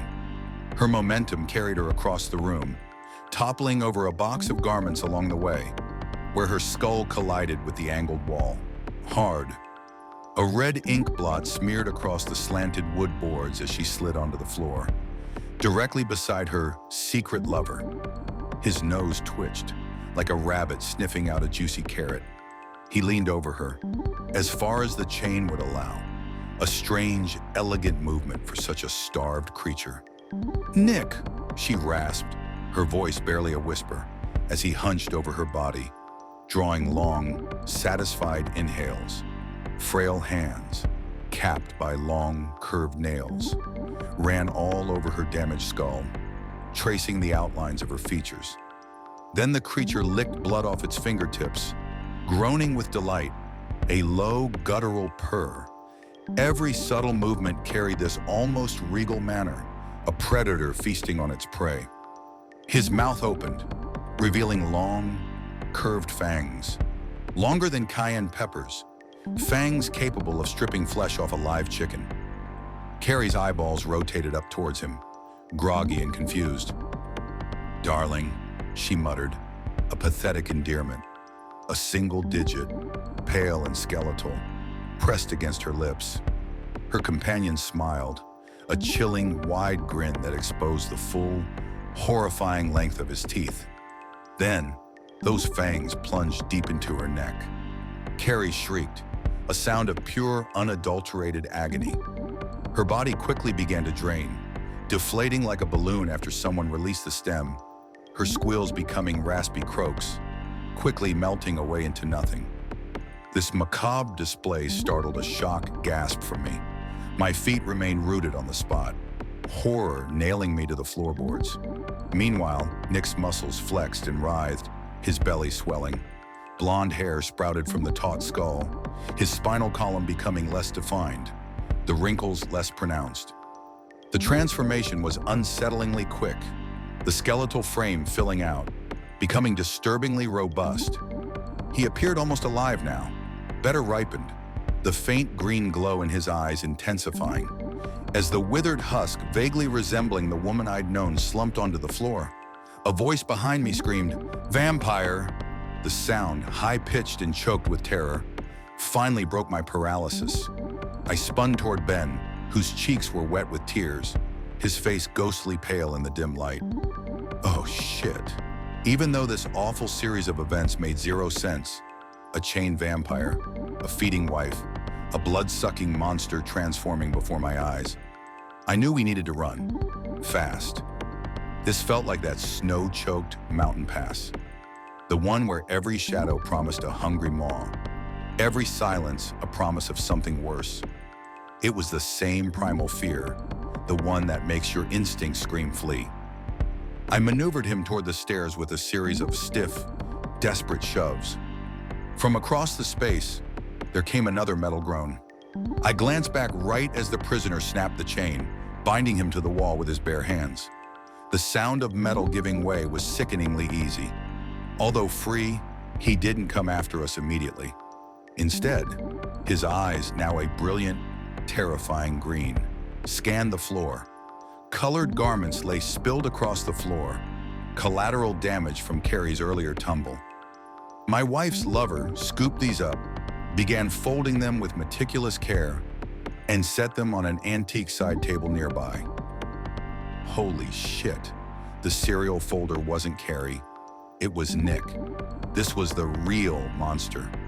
Those dazzling, predatory eyes scanned me from head to toe, a long, forked tongue whipping across a thin set of lips. He appeared completely calm, like the idea of us escaping was simply unthinkable. We were just dessert. The steps flew beneath Ben and I's feet. We charged past the makeup room, downstairs along the hall, into the garage, only to discover a shadowy figure hanging from the rafters like a bat. My breath hitched. How on earth did he move so fast? My mind flashed to the phantom hitchhiker, to the impossible speed of things that shouldn't exist. This monster was faster. We frantically scrambled for the sliding glass doors at the back of the house. But outside, beyond the vegetable patch, the shadowy figure sat perched on a fence post, those glowing eyes silhouetted against the darkened forest, as a wintry breeze carried a cruel, quiet laugh across the garden. It occurred to me this cat and mouse game most likely delighted our pursuer. There was nowhere to run, nowhere to hide. That left only one option: fight. My go bag was nowhere near. My wristwatch felt like dead weight. The wheelbarrow lay perfectly still 15 meters ahead of us, its tools gleaming faintly in the twilight. I ordered Ben to make a break for the wood shed, where the heavier, sharper gardening implements were usually stored. "But Dad," he protested, fear choking his voice. "Move!" I roared, my voice raw, heart pounding in my chest, a frantic drum against my ribs. I trampled over strawberries and grabbed the head shears, the heavy blades cold in my trembling hands. I held them out defensively, a pathetic shield against something truly ancient and powerful. A single, impossible leap made Nick sail straight over the vegetable patch, a black blur against the fading light. Before I even knew it, an icy claw clamped tight around my throat, the force driving me down amongst the broccoli. Breathless, desperate, my hands unintentionally released the shears. Above me, a glistening tongue slid out to wet the grinning mouth. I glimpsed pink-stained teeth, hooked fangs, now full and robust. This was the end. Any second now, that bastard would drain my body and bury the remains in the soil, like the chickens. Another body to add to the tally, another victim in this vast, indifferent universe that seemed designed to consume us all. A sharp nail cut across my throat, and then Nick sucked the blood off his finger with delight. Eyes rolled back in his skull, a parody of pleasure. "Oh, I'm going to make you pay for what you made me do to Carrie," he purred, his voice now deep and resonant, a far cry from the raspy whispers from the attic. "I was so hungry, I simply couldn't resist." He tapped his metal collar, which now seemed almost decorative, around his newly muscled neck. "I want you to know, Phil, these chains were meant for you. Carrie and I planned on keeping you locked up as an inexhaustible supply of blood. But lately, the ravenous hunger, it simply became too much, what with Carrie rationing the food supply. So I agreed to be locked up while she got all the ducks in a row. And now look what unfolded. Well, at least my sweet cur bear will know the man who forced me to feast on her flesh died screaming in..." Out of nowhere, A child-sized object vaulted onto Nick's back and stuffed some kind of vegetable inside his mouth. It happened so fast, I barely registered it. This sent my opponent into furious convulsions, his perfectly transformed body writhing. Only when I forced myself to sit up did it become clear Ben was paintbrushing Nick's face with a portion of garlic he dug out of the vegetable patch. The boy, my reluctant charge, had saved me. The pair whirled around, a bulb half lodged inside the vampire's frothing mouth. He whipped his top half forward, a violent, almost animalistic lurch, simultaneously sending Ben airborne and dropping onto his knees. Nick hacked up a tidal wave of blood. Both hands clutched around his own throat for relief, his screams of pain alien and horrifying. Fury, pure and unadulterated, washed over me. Having an affair with my wife was one thing, but nobody hurts my son, even the undead. That familiar surge of reluctant conscience, no longer reluctant, but a desperate, animalistic need to protect, surged through me. In one smooth motion, I jumped up and grabbed the shears. Then I charged forward with every ounce of strength I could muster. Arms outstretched, Nick was too distracted, too consumed by the agony of the garlic, to prevent the sharpened steel from piercing his chest, right where the heart would be. The blades sank in with a sickening, wet thud. When I released the handles, they stuck out all by themselves, a makeshift cross embedded in his flesh. A death rasp went up, a gurgling, wet sound, expanding from the entry point. The bloodsucker's body evaporated like dust, peeling away in every direction across the torso, the breeze carrying the scattered remains away into the autumn night. Within seconds, only the shears and the metal collar remained, both of which dropped into the soft soil. It was over. The air tasted clean, sharp, devoid of the metallic sweetness that had clung to the house for weeks. A battered Ben staggered to his feet, his breath slow and choked, pained even. I scooped him into my arms, his small body a fragile weight. Then the two of us collapsed amidst the turnips, sobbing, the relief of physical ache. For some time, I believed we'd escaped the nightmare, mostly unscathed. The beast died. I'd escaped a toxic marriage, a situation I'd never really been part of, but had somehow gotten tangled in. And after a months-long investigation, the police conceded they had no idea where Carrie disappeared to. Sounds like a happy ending, right? Wrong. Over the coming weeks, Ben's appetite dwindled to the point he couldn't even keep hot chocolate down. The poor kid had so little energy, entire days passed without him so much as climbing out of bed. A series of dietary specialists were completely mystified. I tried everything, every trick I'd learned on the road to keep myself going, but nothing worked. His skin grew paler, his eyes seemed to sink deeper into his face. He became restless at night, pale and gaunt. I'd seen this kind of slow, inexorable change before. It reminded me of the way some things, once touched by the truly unnatural, began to unravel from the inside. The feeling of being haunted, not by a ghost, but by the lingering shadow of a horror barely escaped. Then one morning, while he sat behind the breakfast table, his thin frame swallowed by the oversized chair, I studied his blonde hair, those green eyes, and had a sudden, chilling realization. The hunger, the insatiable thirst for hot chocolate. It wasn't the monster in the walls, but a monster in the making. At the counter, I poured out a hot chocolate. My hand trembled as I subtly pricked my finger with a needle, a familiar sting.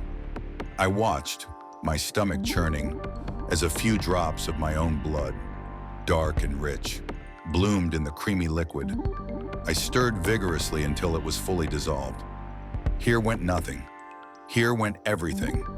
Ben took an apprehensive sip, his brow furrowed. He slapped his lips together. Then, a slow, beatific smile spread across his face, a smile that didn't reach his now glowing green eyes. This tastes great, just like the ones Mom used to make. And then I watched, horrified, as my son drained the liquid in a single gulp, the faint flush of returning color to his cheeks, a terrifying confirmation. The monster was dead, but the curse, like a virus, had simply found a new host. And I, Leo Vance, the weary wanderer, the haunted everyman, had just delivered it its first meal. Character count 9,874. The sound of its laughter was a rusty nail, driven slow and deep into my skull. It pulsed behind my eyes, an echo of pure malevolence. Yet I just kept walking. Every muscle screamed at me to run, to scream, to collapse. But I didn't. My feet, heavy and leaden, continued their steady rhythmic march towards the exit, away from the abattoir of horrors I had stumbled into. Its breath, hot and foul, ghosted across the back of my neck, a phantom touch that made my skin crawl and my gut clench. It was inside my head, twisting the knife, whispering about failures, about a past I'd spent a lifetime trying to outrun. The world narrowed to the dull ache in my temples and the stubborn, bloody-minded refusal to break. I was a magnet for the macabre, a walking, breathing tragedy. But even a broken man could still choose to walk away. This, I knew, was my only chance.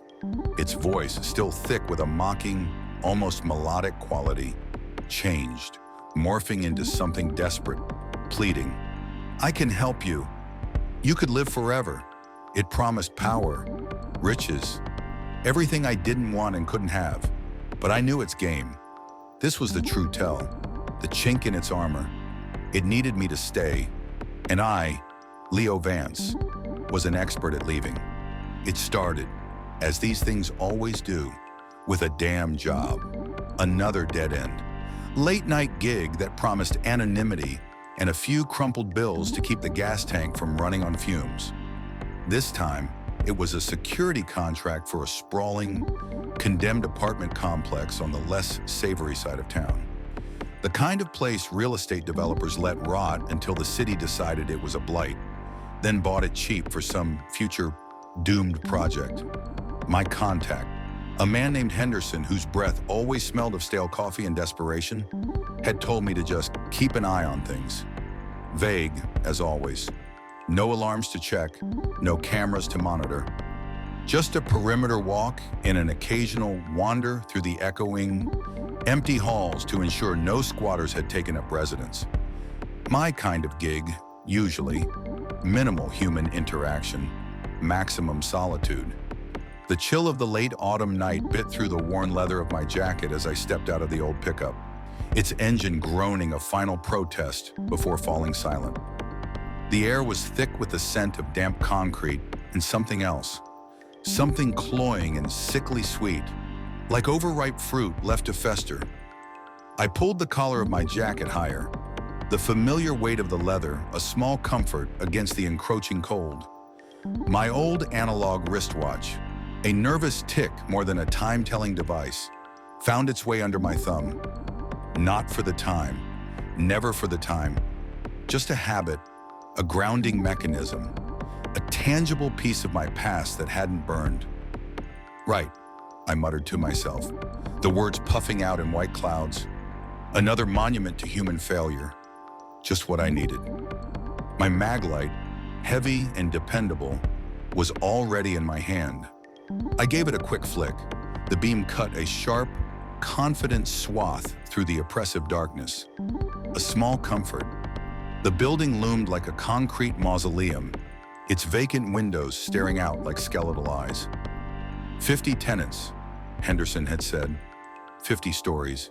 50 lives that had bled out into these walls, leaving only echoes and the lingering scent of decay. Most of the ground floor windows were boarded up, crude wooden bandages over gaping wounds. The main entrance, however, was just a heavy, unadorned steel door, surprisingly unlocked. I pushed it open, a long, drawn-out groan of rusted hinges complaining into the night. It swallowed me whole, the darkness inside absolute, a deeper, heavier black than the night outside.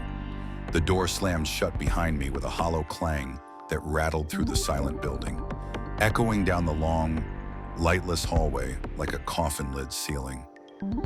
Figures, I sighed, pulling a face. Always with the theatrics.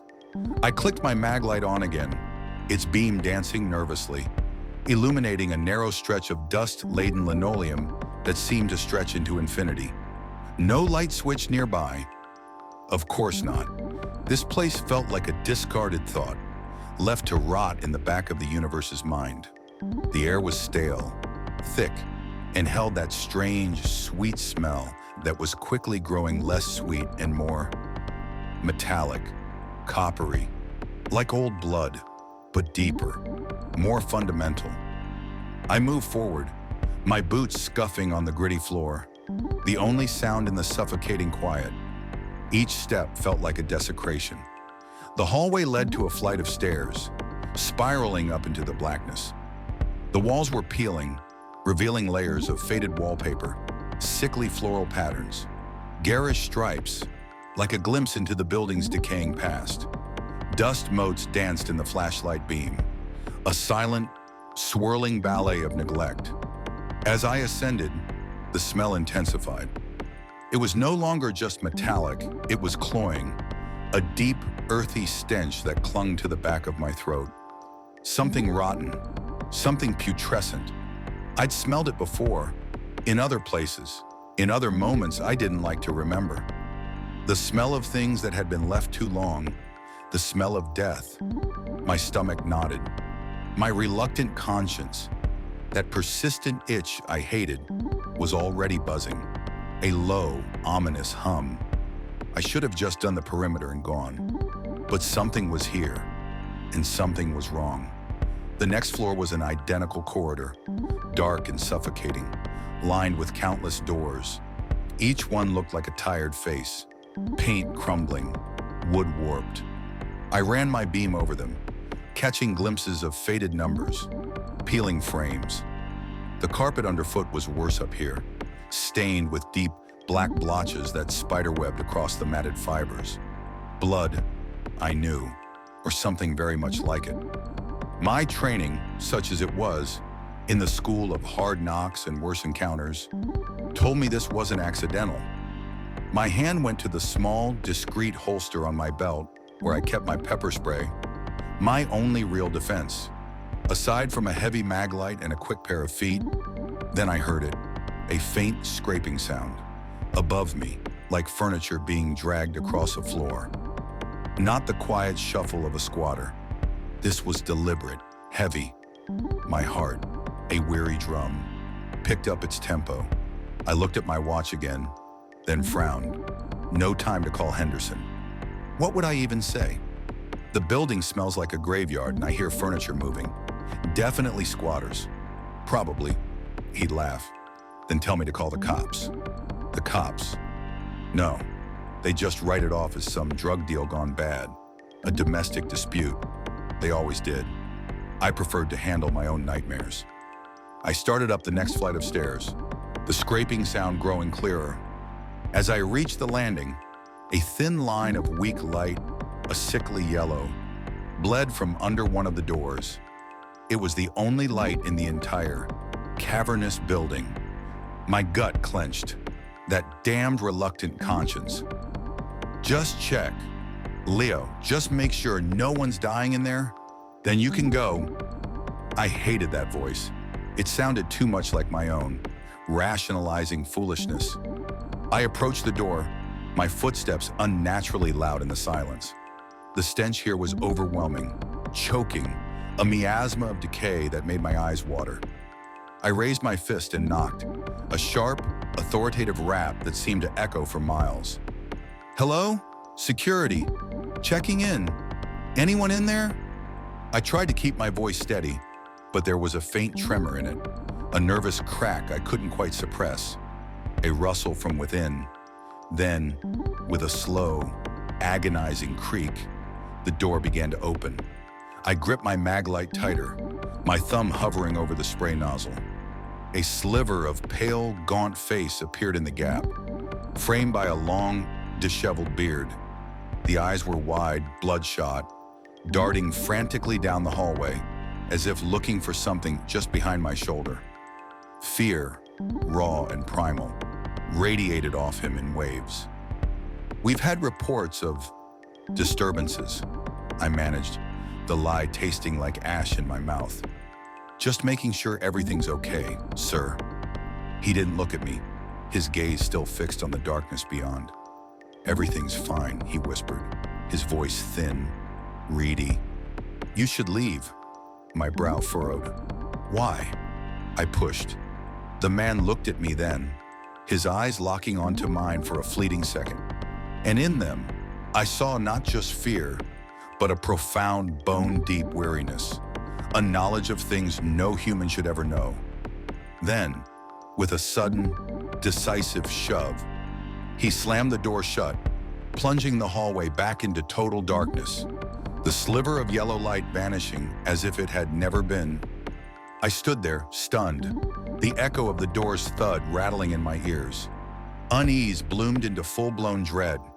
My instincts, honed by years on the run from things both human and inhuman, screamed at me to turn tail and sprint.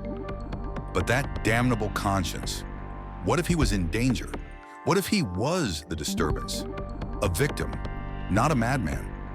You are such an idiot, Vance, I muttered, shaking my head.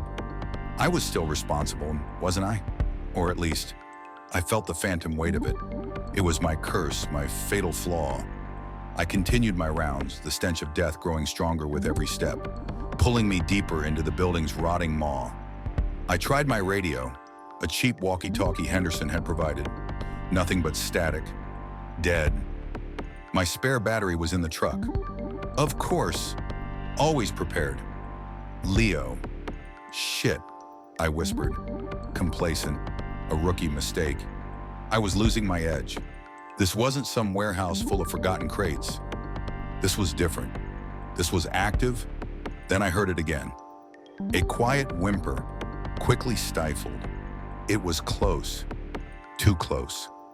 I stopped dead, my ears straining in the absolute silence that followed. Nothing.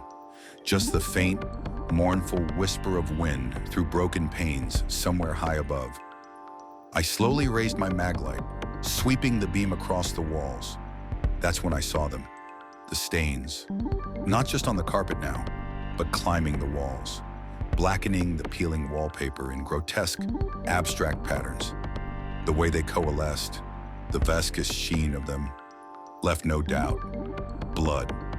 Not dried, old blood. Fresh blood. A lot of it. A cold dread settled over me, chilling me to the bone in a way the night air never could. My heart hammered against my ribs, a frantic bird trapped in a cage. I knew what I was about to find, and I knew, with a certainty that made my stomach churn, that I should not be here. Every fiber of my being screamed for flight. I turned, my hand reaching for the stairwell, ready to bolt. But then, a soft, deliberate exhalation. Heavy breathing right behind me. My breath hitched. I slowly turned, maglite raised, sweeping the beam across the hallway. The breathing stopped, but one of the doors, previously shut, was now ajar. A sliver of deeper darkness within.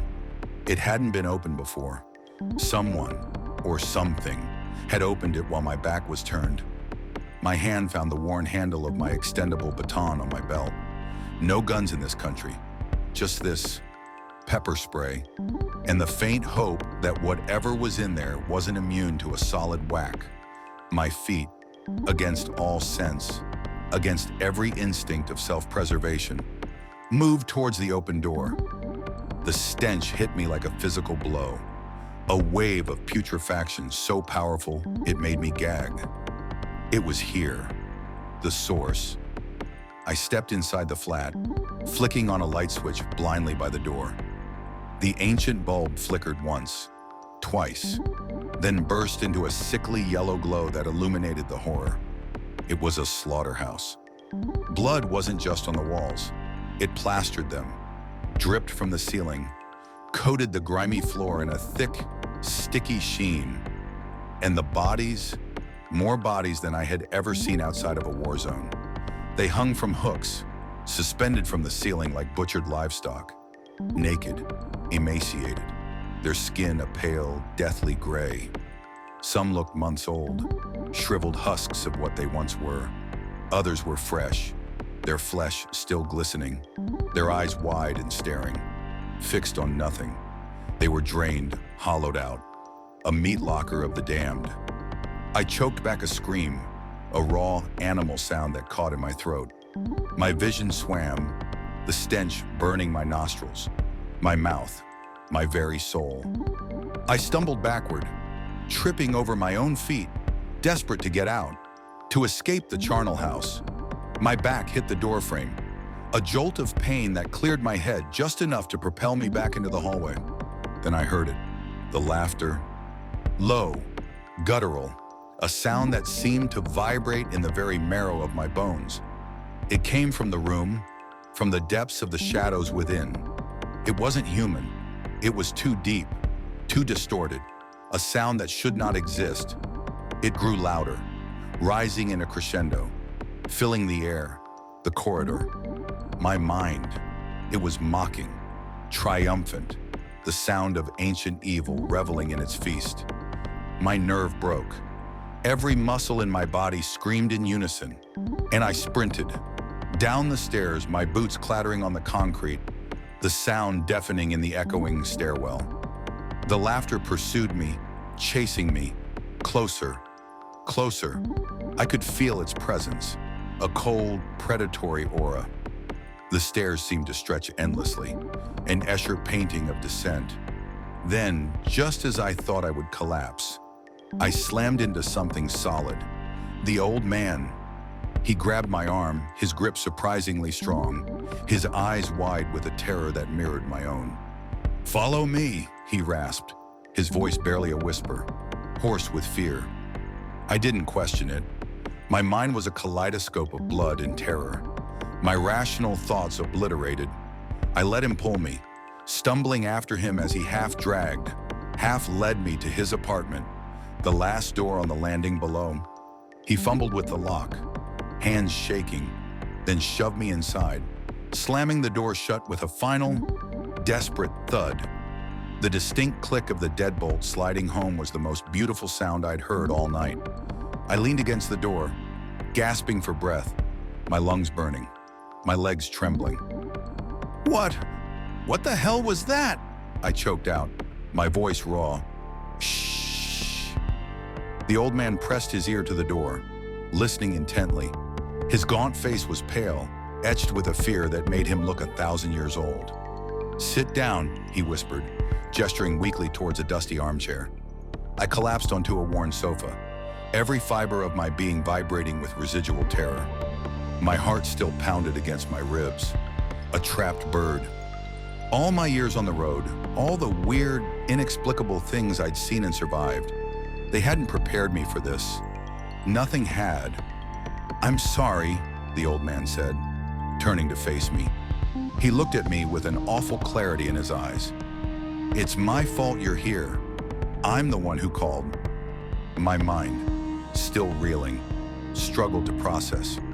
You called?" He nodded, a slow, jerky movement. He shuffled over to the armchair opposite, sinking into its worn cushions with a weary sigh. "I don't care if you believe me," he said, his voice stronger now, resigned. "That thing up there, whatever it is, it ain't human. It comes out every few months, and it feeds. I called you tonight when it started happening again, but I couldn't speak. It knows your thoughts. It senses you. If you try and leave, it knows." I stared at him, my mouth dry. Crazy? Or the truth? My cynical side wanted to dismiss him, to write it off as the ramblings of a traumatized old man. But I'd seen the bodies. I'd heard the laughter. I'd felt its breath. And something in his eyes, a depth of horror and fatalistic understanding, told me he wasn't lying. I'd seen that look before, in my own reflection. "It's always the same," he continued, his gaze distant, lost in some private hell. "Every few months, it takes some of us into that room. They never leave. The next morning, People come to clean up, and just like that, the flats are back up for rent. I only moved here because the rent was cheap. He gave a hollow, mirthless chuckle. Now I know why. He sighed again, a sound of profound despair. It knows to pick the ones people won't miss. It's like it can read your mind, gets in your head. I don't know why it's never picked me, but I do know anyone who tries to leave or tries to find help ends up in that room. So what the hell do we do? I whispered, my voice still trembling. We stop. 3 loud, deliberate knocks on the door cut him off. My blood ran cold. We both froze, staring at the door, transfixed. The doorknob began to rattle, slowly at first, then with increasing urgency, a metallic whisper of something trying to get in. "Don't move!" the old man hissed, his voice strained. I couldn't have moved if I wanted to. I was frozen, my muscles locked. My breath caught in my throat. The banging and rattling intensified, desperate, relentless, until suddenly it ceased. Complete silence. My heart hammered, filling the void. Then a voice, soft, sweet, familiar. "Honey, please let me in." My blood went from cold to ice. My mother? It was my mother's voice. The same lilting cadence.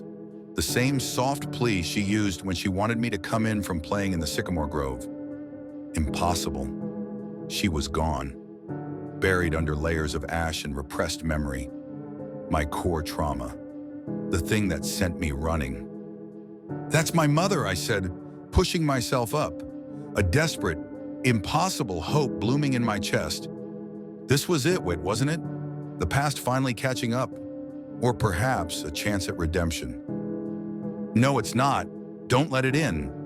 The old man was on his feet, his gaunt hands snatching at my arm, trying to pull me back. His grip was surprisingly strong, fueled by a desperation that matched my own. But I was stronger, driven by a ghost. I shoved him away, my elbow catching him hard, sending him stumbling back against the wall. The old man cried out, a weak, pained sound, but I ignored him. My hand was on the deadbolt, fumbling with the mechanism. "Mama, get in here!" I shouted, the words tearing from my throat, a primal cry of longing and guilt. The bolt slid back, a sharp click, and I swung the door open, my heart thundering against my ribs. A drum roll before a final, shattering symphony. The old man was right. Standing in front of me was not my mother. It was something out of a nightmare, a perversion of flesh and bone. Its body was impossibly thin and tall, its limbs unnaturally long, its clawed hands almost touching the floor. Its skin was a mottled, pale blue, stretched taut over visible veins that pulsed with a sickly red. Its mouth was a small, ragged hole in the center of its face, and where eyes should have been, there were only smooth, featureless depressions. It tilted its head, a slow, sickening crack of vertebrae accompanying the movement, as if weighing the two of us, sizing us up. "You fucking idiot," the old man rasped, pushing himself up, his eyes wide with horror and a terrible realization. "You gave it permission." Permission. The word hung in the air, heavy with unspoken meaning. My mind, still reeling from the vision of my mother, struggled to comprehend. But there was no time. With a burst of speed that defied its skeletal frame, the creature pushed past me, its pale blue skin brushing against my arm, and lunged. It moved with a terrible, silent grace, a predator striking. It grabbed the old man by the leg, its long fingers wrapping around his ankle, and with a single, brutal jerk, yanked him out into the corridor. His scream was a raw, agonizing sound that tore through the building, echoing down the hallway as he was dragged into the shadows. I stood frozen, paralyzed by horror, the sound of his cries filling the air, receding into the darkness.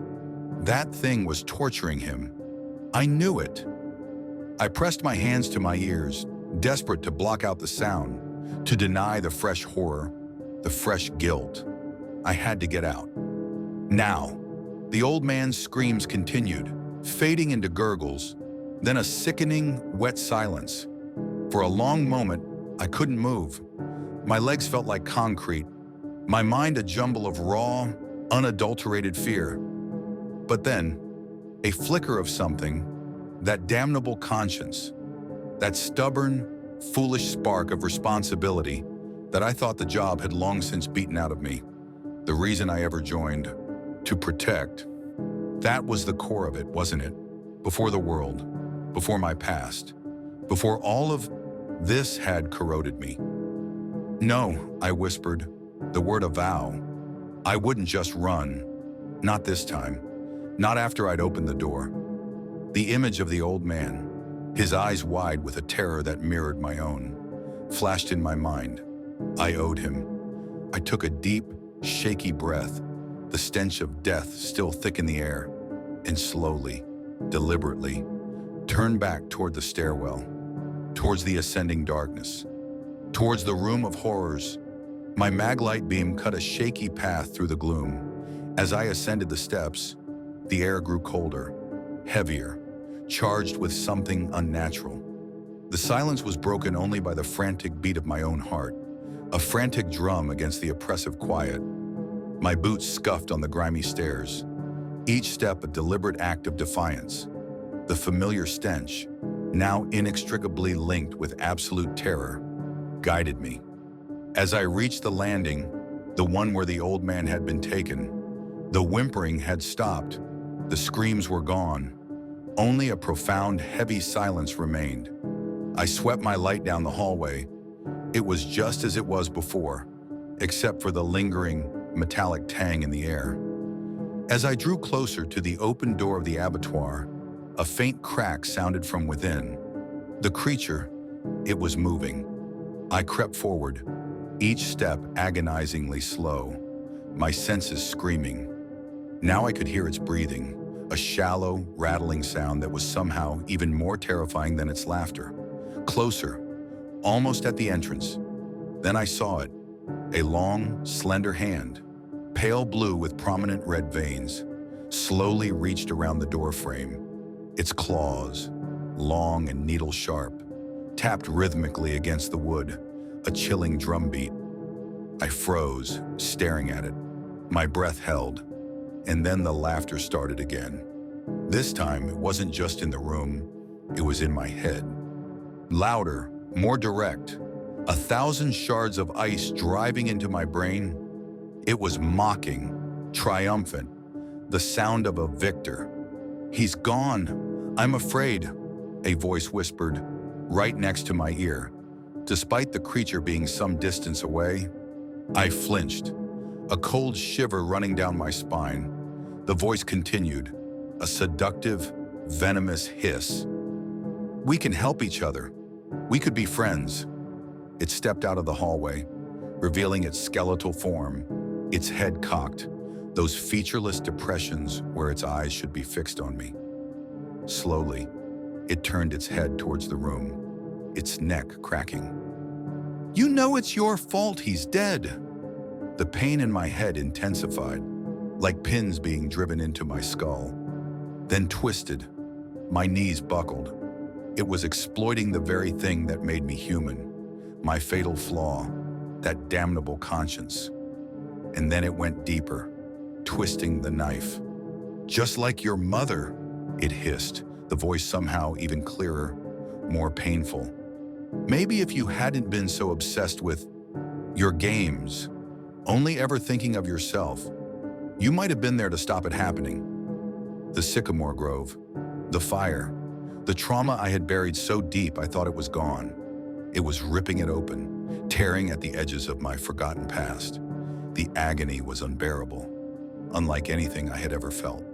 But through the searing pain, a small, stubborn thought surfaced. The old man's words. "It knows to pick the ones people won't miss." It gets in your head. Anyone who tries to leave ends up in that room. It wasn't trying to stop me from entering the room. It was trying to stop me from leaving, from escaping its game. If it knew who wouldn't be missed, If it could read my mind, perhaps it knew that my deepest desire, my only chance for survival, was to simply walk away, to deny it the attention, the fear, the struggle it fed on. Could it be that simple to just ignore it? I took a shaky step backward. The creature's head snapped towards me, a sharp crack of bone. Its form blurred, a pale blue smear in the dim light. The mental torment surged, a tidal wave of guilt and fear, dredging up every failure, every lost soul. But my will, forged in a lifetime of running, was setting like concrete. I would not break. I turned my back on the thing, my eyes fixed on the distant, unlit entrance of the building. Its voice roared in my head, describing in graphic detail the horrors it would inflict upon me, the ways it would tear me apart, hollow me out, just like those poor souls hanging in the room behind it. I could feel its grotesque body moving behind me, the air stirring, its foul breath hot on my neck. It was so close, yet it didn't touch me. It didn't grab me. It just screamed inside my mind. And then something unexpected happened. As I kept walking, one slow, deliberate step after another, ignoring the torrent of mental abuse, its voice changed again. The fury drained from it, replaced by something desperate, pathetic. "I can help you," it pleaded, the voice no longer a predator's growl but a frantic whine. "You could live forever. I did it for the piece of shit that owns this place. I could do it for you. Fame, money, whatever you want. It could be yours." Its desperation was oddly comforting. It confirmed my theory. It needed me to play its game, to react, to fear. And by simply walking away, by denying it that interaction, I was defeating it. I was winning. And just like that, I found myself at the exit. The heavy steel door, a dark rectangle against the faintest hint of pre-dawn gray. My hand found the cold metal handle, pulling it open. Behind me, I heard a scurry, a quick, almost panicked movement. It was retreating, rushing back up the stairs, back to its charnel house.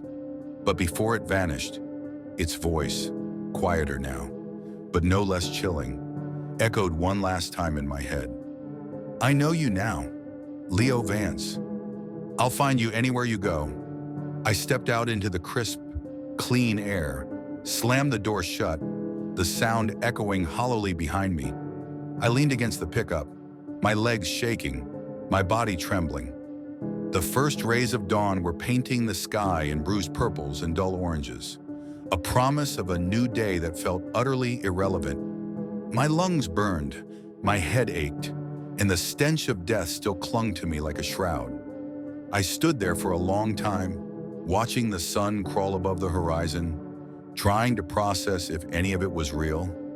The bodies, the old man, the creature, the voice. Who would believe me? Henderson? He'd just grunt, cut me a check, and find another desperate soul to take the next night shift. The cops? They just look at me like I was another loon, another drug addict hallucinating in a derelict building. My life, my cursed, haunted life. I walked to the truck, opened the door, and reached for my go bag.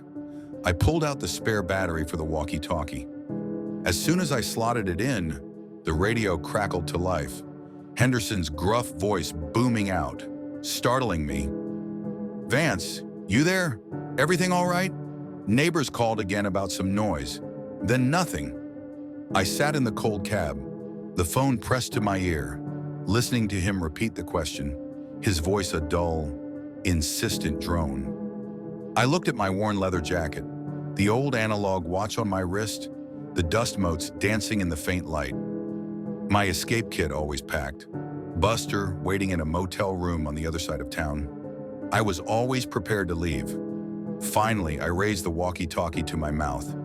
"Yeah, Henderson," I said, my voice hoarse, devoid of emotion. "Just a couple of squatters. Ran them off. Nothing to worry about." "Good man?"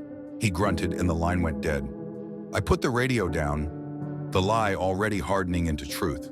Another secret buried. Another layer of trauma added. Another step on a road that seemed to stretch into an endless...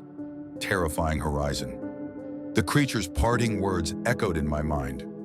"I know you now. I'll find you anywhere you go." I looked at the dark building, then at the rising sun. It was a promise, or a curse, probably both. Total character count, 9987. The glint of the brass doorknob was a beacon to a nightmare. My hand, slick with nervous sweat, closed around it. Every instinct screamed, "No!" Every fiber of my being wanted to turn and flee, to ignore the soft, wretched sobs coming from within. But the reluctant conscience, that damn cursed part of me, had dragged me this far. I twisted the knob. The door swung inward, revealing a sliver of darkness. Then a shape, a woman, huddled amongst dusty coats and forgotten shoes, her face buried in her knees. And then she looked up. Her eyes, pools of black despair, locked onto mine. Her face, tear-streaked and pale, was a mask of suffering. But it wasn't her eyes that froze the blood in my veins, nor the silent, guttural sobs that racked her frame. It was the monstrous, impossible curve of her belly, impossibly swollen, impossibly distended, like a bloated sack of something alien, stretched taut against the threadbare fabric of her dress. And as she slowly, deliberately reached a pale, skeletal hand to caress that grotesque mound, a thin, high-pitched wail escaped her lips, a sound that was both human agony and something far, far older, something that whispered of forgotten graves and things that grow in the dark. It wasn't a cry of sorrow, it was a birth cry.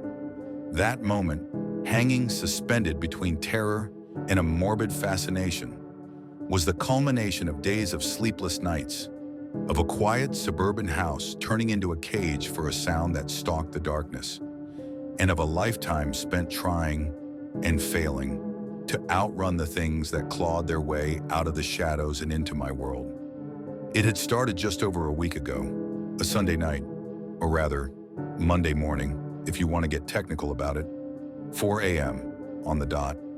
I was house-sitting for some friends of a friend, the kind of favor you agree to when you're low on cash and lower on options. And the house is far enough out of the city that anonymity feels like a tangible thing. This place was in one of those newish developments, all identical beige boxes with neatly manicured lawns and the kind of forced cheerfulness that set my teeth on edge. Their backyard, however, backed onto a sliver of what passed for a forest around here, mostly young pines and scrub brush, but enough to feel like a proper dark edge to the property. I'd been dreaming, something about a flickering gas light and the smell of ash, the kind of half-formed nightmare that clung to the edges of waking. Then the sound cut through it, a low, guttural sob, followed by a soft, choked cry. It was the kind of sound that immediately put your hackles up, that primal whisper of distress that bypasses the brain and goes straight for the spine. My eyes snapped open, adjusted slowly to the pre-dawn gloom of the unfamiliar bedroom. My hand, a nervous tick I'd never quite shaken, went to my left wrist, tracing the cool metal of my old analog watch. 4 a.m., always the witching hour, or whatever grim-faced poets called it. For me, it was just the hour when the veil thinned, when the world turned quiet enough for the wrong things to step through. I lay still, listening. There it was again. Definitely a woman. Too raw, too desperate to be a fox, too sustained to be a child's tantrum. This was pure, unadulterated human misery.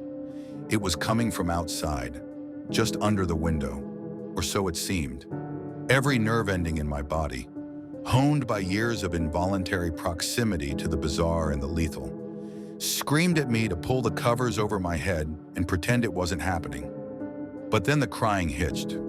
A thin, almost swallowed gasp that spoke of profound pain, and that damned internal mechanism, the reluctant conscience I'd cultivated over years of trying to be a decent human being, began to grind. I hated it. It was a fault line in my carefully constructed cynicism, a gaping maw that constantly dragged me into situations I should have avoided with the zeal of a zealot. I swung my legs over the side of the bed. The floorboards, polished wood that always felt vaguely sticky under my bare feet, creaked a complaint under my weight. My worn leather jacket, slung over the armchair in the corner, seemed to beckon me like a familiar ghost. It was my second skin, my armor against the absurdities of the world, a tangible piece of my past that whispered of flight and survival. I shrugged it on. I padded down the stairs, each step a deliberate effort to be silent, as if silence itself could make whatever was out there disappear. The house was cold, that particular sterile chill of a home that's been too quiet for too long. My breath plumed slightly in the air. Downstairs, I moved to the sliding glass door that opened onto the backyard. The moon, a sliver of bone, offered little in the way of illumination. Just shadows, long and warped, playing tricks on the lawn furniture. I squinted into the gray shadows. Nothing. The crying continued, a soft, broken sound, but now it seemed to have receded, coming from the tree line at the edge of the property. Just past the neatly trimmed lawn, it was softer now, almost a whisper, as if the sound itself was afraid of being heard. Or perhaps it was drawing me out, a siren song for the pathologically curious. I hated myself for it, but I leaned closer to the glass. My gaze swept over the dark shapes of the pines, their needles rustling with the barest hint of a breeze. Still nothing. I pulled open the sliding door, just a crack, letting in a gust of crisp, damp air that smelled of pine needles and wet earth. A shiver ran through me, not just from the cold. "Hey!" I called out, my voice rough with sleep and a creeping unease. "Do you need help?" The crying stopped. Instantly, a sudden, jarring silence descended, thick and heavy, punctuated only by the distant hum of the city and the faint whisper of the wind through the trees. My skin crawled. The abrupt cessation was more unnerving than the cries themselves. Something about it felt unnatural, as if a switch had been flipped. "Hello?" I called again, louder this time. My voice sounded thin, swallowed by the immense quiet. "Anyone out there?" A beat of silence. 1, 2, 3. Then it started. Not crying, not a whimper or a sob. This was a scream, a full-throated, blood-curdling shriek that tore through the pre-dawn quiet, raw and primal and utterly terrifying. It was the sound of pure, unadulterated terror, a sound that bypassed all reason and clawed at the ancient parts of the brain that screamed, "Run!" Over and over it came, an agonizing crescendo of pain and fear. No words, no cries for help, just the pure, unholy sound of a soul in torment. My hand was already fumbling for my phone, fingers clumsy with adrenaline. I dialed 911. "There's a woman screaming in my backyard," I rasped, my voice sounding strangely detached, as if it belonged to someone else. "I think she's hurt or in danger. She won't respond to me. My address is..." I rattled off the address of the house, my eyes fixed on the impenetrable darkness of the tree line. The screams continued, a relentless assault on my eardrums, echoing in the confined space of the house. This was it. This was the kind of situation my go bag was for. Get out. Leave. Let someone else deal with the madness. But the screams, they were too real, too desperate. The familiar weight of the maglite in my emergency bag, packed with cash and protein bars, seemed suddenly inadequate against this. By the time the police arrived, barely 2 minutes later, the screaming had abruptly cut off. Again, that unnatural silence. The only sounds were the distant wail of sirens, growing closer, and the crunch of gravel as the patrol car pulled into the driveway. 2 officers, young and looking vaguely annoyed, walked into the backyard, their powerful flashlights carving bright swaths through the darkness, illuminating the leaves in an eerie white. I watched from the safety of the living room, my chest tight. They swept the perimeter, moved into the trees, their voices muffled and indistinct. 20 minutes later, they came back, empty-handed, their faces radiating a familiar blend of boredom and mild irritation. "Probably what you heard was the foxes," the older officer said, his voice flat, his gaze sweeping over me with a dismissive air. He'd seen a lot of things. This one, and apparently, I wasn't one of them. "They've got this crazy mating call that sounds just like a woman screaming." "But I heard her crying first," I argued, the words tasting like ash in my mouth. My observations, usually my sharpest tool, felt like blunt instruments in the face of their easy dismissal. He offered a practiced, patronizing smile. "Look it up online. I've been fooled by it too. They sound just like a woman screaming her lungs out. It's insane." I nodded, my cynicism curdling. Of course, foxes, always foxes, or pranksters, or the wind. Never anything real, never anything that couldn't be neatly filed away under wildlife or overactive imagination. This was the world's quiet refusal to acknowledge the true nature of things, the polite agreement to label the inexplicable as mundane. My own history was littered with such dismissals, from bewildered doctors to disbelieving authorities, all eager to diagnose me with anything but the truth. It brought me right back to the smoky ruins of Sycamore Grove, the blank faces of the fire marshals, their inability to see the true horror beyond the flames. I climbed back into bed, the gray light of dawn spreading like a bruise over the horizon. Sleep was a distant concept. I pulled out my phone and, against my better judgment, looked up fox sounds, and sure enough, there it was, a high-pitched, almost human shriek that was chillingly similar to what I'd heard. But it wasn't the same.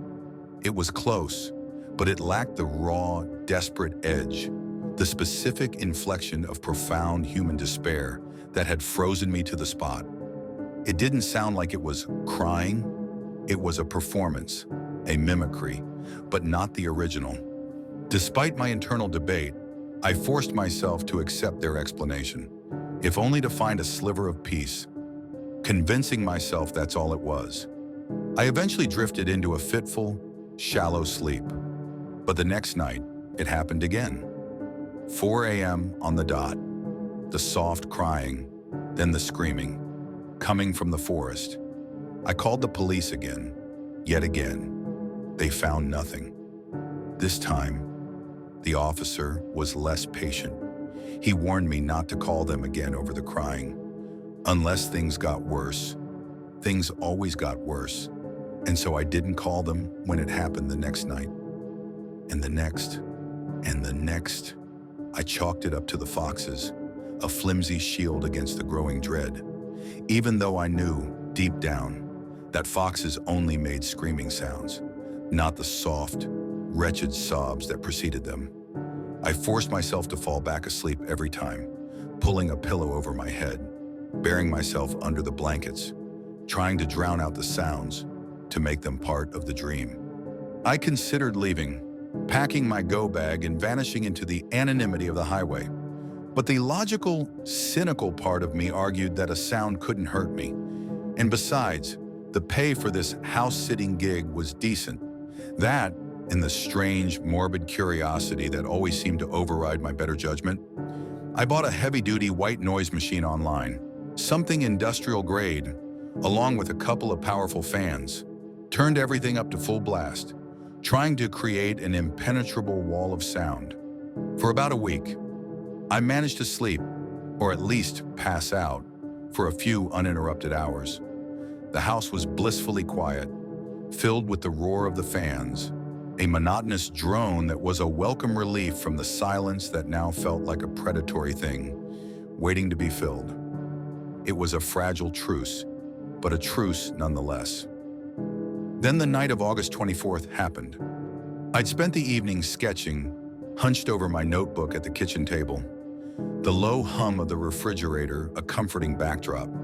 It was a new habit, one I'd picked up a few months back, a way to process the horrors, to take them out of my head and pin them to a page where I could look at them, study them, and then, perhaps, turn the page. Tonight, I was trying to capture the distorted features of a creature I'd encountered on a lonely stretch of highway a few weeks prior, the kind of memory that festered if you let it. My cheap pencil scraped against the paper, each line an attempt to impose order on chaos. The house was quiet, the air still and heavy with the promise of a humid night. I'd turned off the fans for a bit, needing the quiet to concentrate, forgetting, for a brief foolish moment, the ritual that had begun to govern my nights. I must have dozed off, pencil still in hand, head propped on my arm on the table. The sudden silence, the absence of the refrigerator's hum, shocked me awake. My eyes flew open. The kitchen was still dark, save for the faint glow of the streetlights filtering through the window. My old analog watch, when I brought it up to my face, showed 4:03 a.m.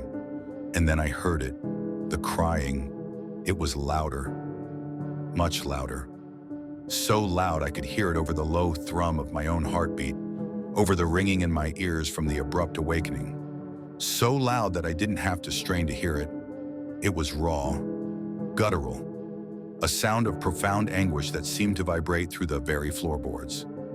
I pushed myself up from the table, my joints stiff, a cold dread coiling in my stomach. The sound wasn't coming from the backyard. It wasn't coming from outside at all. It was coming from inside the house, and it was close, terrifyingly close. I stood there, frozen, trying to pinpoint the source. My senses, hyper alert, screamed at me. The air in the house felt heavy, thick, as if something invisible was pressing down on it. The scent of ozone, faint but unmistakable, began to prickle at the back of my nose, a signature scent. I'd learned of things that shouldn't be. The crying hitched again, a wet, choking sound, immediately followed by a soft sniffle, a shuddering breath. It was a few feet away. I strained my ears, listening past the frantic thump of my own pulse, and then I knew. It was coming from the closet in the guest bedroom, the one directly across the hall from where I'd been sleeping, the one I'd used to hang my few spare shirts, the one that was currently supposed to be empty. The realization hit me with the force of a physical blow. It wasn't a fox. It wasn't outside. It was here, inside. It had been here the whole time, maybe, or it had finally found its way in. The thought sent a jolt of ice through my veins, dragging me right back to the feeling of being hunted, of a presence in the walls, of something wearing a familiar face. This was a violation, an invasion of the last bastion of perceived safety. My hand automatically went for my phone, fingers fumbling over the smooth glass, ready to dial 911. What would I even say? There's a woman crying in my closet, but it's not a woman. It's a thing, and it's pregnant, but it's not really pregnant. It's just wrong. They'd send a mental health team before a patrol car. My voice, when I finally forced it out, was a ragged whisper. Who's there? No response, just more halting sobs, shuddering breaths, soft sniffles, and a new sound now, a wet, clicking noise, like something dislocating, or perhaps reforming. My skin crawled. The darkness felt alive, oppressive. I could almost feel the weight of unseen eyes on me. I fumbled with my phone, activating the flashlight. A beam of stark white light pierced the gloom, dancing nervously over the empty walls, the closed doors. The light itself seemed to recoil from the guest bedroom door, refusing to fully penetrate the shadows clinging to it. The metal doorknob gleamed dully, a tiny, malignant eye in the darkness. "We're calling the police," I said, trying to inject some authority into my trembling voice. It was a lie, of course. My fingers were still hovering over the keypad, paralyzed by a creeping dread. My voice was just a reflexive attempt to gain control, to project a threat I didn't feel. "Tell me who you are." More sobbing. The sound was closer now, muffled by the thin wood of the closet door, but undeniably there. It sounded like it was right up against the door, pressing against it, waiting. I could almost feel the heat of its breath, the desperate tremor of its body. The clicking sound persisted, a faint, rhythmic pulse beneath the sobs. My internal conflict was a screaming match. Run, Leo, run. This is what you do. This is why you keep the go bag ready. This is why you don't stay in one place. Get out. But the other voice, the one I resented, the one that tasted like guilt and buried memories of things I failed to prevent, whispered, "What if it's real? What if it's just a woman? What if she needs help?" My body, betraying me, began to move, one leaden foot after another, dragging me towards the guest room door, towards the sound. My hand was clamped around the phone, a useless talisman. The air grew colder with every step, the scent of ozone thickening, metallic and bitter. The sounds from the closet intensified, the sobs now interspersed with faint, mewling sounds, like a kitten or something newly born. The clicking was faster, more insistent. I charged up to the door, or at least, I tried to. It was more of a slow, shambling walk. My hand shot out, grasping the doorknob. The brass was shockingly cold beneath my palm, slick with a phantom moisture, as if it had been weeping. The crying within grew louder, a desperate, gasping sound, as if the very act of existing was causing it agony. With a deep, shuddering breath, I twisted. The latch clicked, an impossibly loud sound in the suffocating silence of the hall.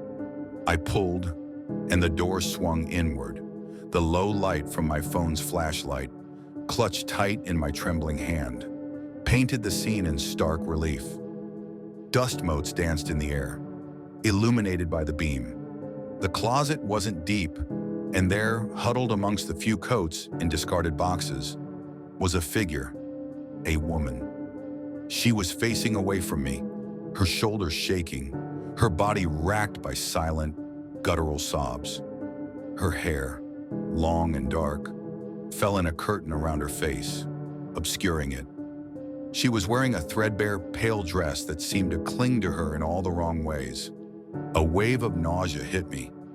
The smell of ozone was overwhelming now, mixed with something else, something metallic and sickly sweet, like rust and decay. My eyes fixed on her. The raw, desperate sound of her anguish was too real, too human, and that damned conscience of mine, despite all the alarms screaming in my head, surged to the forefront. This was a person in unimaginable pain. Then, slowly, agonizingly slowly, she began to turn. Her head came up first, dark hair falling away from her face like a veil. Her shoulders straightened, and she looked at me. Her eyes, they were wide, black pools, reflecting the phone's light like shattered glass. They were too large, too hollow, devoid of any discernible pupil or iris, just endless, light-devouring darkness. Her face, tear-streaked and pale, was contorted into a mask of suffering, but something about it was subtly wrong. The angles too sharp, the skin too smooth, the tear tracks like fresh carvings in wax. It wasn't human. It was a perfect mimicry, a terrible approximation. And then I saw it, the thing that stole the breath from my lungs, the beat from my heart, the monstrous, impossible curve of her belly. It was distended, grotesquely swollen, like a bloated sack of something alien, stretched taut against the threadbare fabric of her dress. It pulsed faintly, a low, rhythmic throb visible even through the fabric. This wasn't a pregnancy. This was a grotesque, unnatural growth, a parasite, a host, a mockery of life. The wet, clicking sound I'd heard earlier now made horrible sense. The sound of something shifting, turning, growing within that distended sack. She slowly, deliberately, reached a pale, skeletal hand to caress that grotesque mound. Her fingers, unnaturally long and delicate, brushed against the taut fabric, and I saw a ripple, a faint movement beneath the surface. Her lips cracked and dry, parted, and a thin, high-pitched wail escaped. Not a cry of sorrow, not a plea for help. It was a sound that was both human agony and something far, far older. Something that whispered of forgotten graves and things that grow in the dark. It wasn't a cry of sorrow, it was a birth cry, a horrific alien birth cry. And I knew, with a certainty that chilled me to the bone, that whatever was coming out of that thing, it wasn't human, and it was meant for me. The air in the closet dropped several degrees, the ozone stench now suffocating. A faint light, a sickly green luminescence, began to emanate from beneath her dress, from the center of that distended belly. The clicking sounds inside grew louder, more frantic, like chitinous limbs scraping against a membrane. The woman's eyes, those endless black wells, widened further, not in pain, but in a horrific, triumphant glee. Her mouth opened wider, too wide, revealing not a human tongue, but something else, something glistening and segmented, twitching in the darkness. Survival instinct, finally overriding the cursed conscience, kicked in with a vengeance. This wasn't a victim. This was a lure. This was the trap. I didn't scream. I didn't even move. My hand, still clutching the phone, was numb. But my mind was already racing, assessing, calculating, the closest exit, the distance to the door, the time it would take. Then, with a sickening squelch, the fabric of the dress over her belly began to tear. A single dark crack appeared, spreading rapidly like a spiderweb across the taut, pulsing skin beneath. The green light intensified, bathing her in its sickly glow, revealing the horrific, fleshy mass beginning to push through the rupture. That was all I needed. The final, visceral push. I spun on my heel, a primal roar tearing from my throat that was half scream, half battle cry. I didn't bother to close the closet door. I didn't bother with the lights. I didn't even remember to grab my go bag from beside the bed. All that mattered was distance. Flight, survival. My feet hammered against the floorboards, a frantic rhythm that echoed the frantic beating of my heart.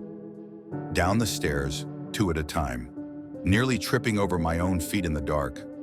The cold, sterile air of the house was a cage.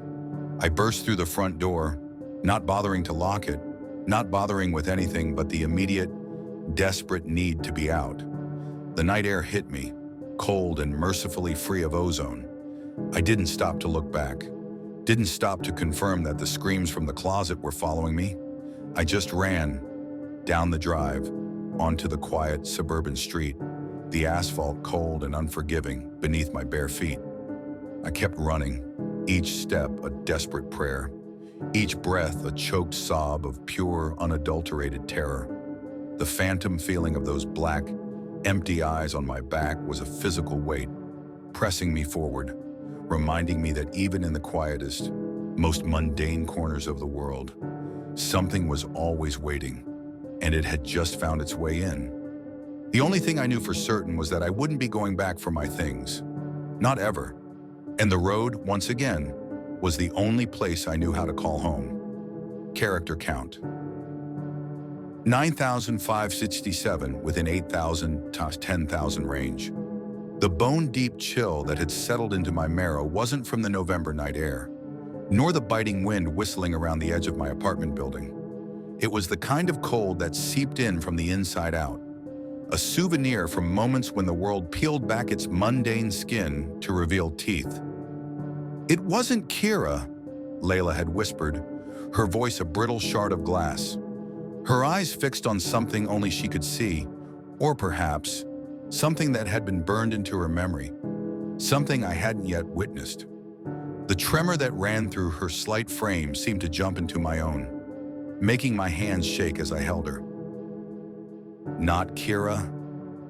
The words hung in the air, a bell tolling the end of something precious, the beginning of a cold, creeping dread that would, I now knew, never truly leave me.